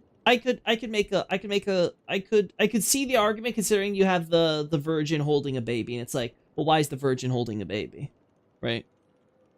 The headless thing, I like the idea of the head and like the importance of the head in the cosmology. I don't like where we're going with this though, on the head somehow like being indicative of like, because again, defacing statues and monuments and things, like, that's in itself a shorthand, right? Like, it doesn't really have to have that much meaning beyond that, so I don't know about there. Fun theories are good for world building inspiration. It's like using conspiracy theories in your alt history writing. I suppose again, I have no problem. Again, theories are theories. It's good to explore these options even if they're patently absurd. The problem is like you have to be self-aware that they're like patently absurd, and like if you're doing that, why are you wasting your time on that versus like maybe something that's like, I would rather, I'm the type that likes to like incrementally build to be like, okay, here's the thing, and I try to create the building blocks to kind of like slowly move through or whatever, which is why a lot of my theories tend to be like, for lack of a better word, kind of boring, right? Like, I don't kind of have some of the more wild conclusions. I'm not saying for everything, right? Like, but for a lot of stuff, like a lot of times, like someone will have like a really like you'll see a lot of wild discourse about something, and I'm like, something maybe more naturalistic or whatever that I would go with, right? So like again. That's just like me where I'm like, I prefer to like work that way out, and then like slowly you can build up to getting to some of the crazier stuff because now you have the foundation, right? That's where I feel about that. Not gonna lie, the reason your content is base is because it doesn't necessarily waste time reintegrating what we all know whilst being very autistic in its game source detail. Oh, could you expand on that, Adolphus? Because I'm not sure what you mean by doesn't necessarily waste time reintegrating what we all know.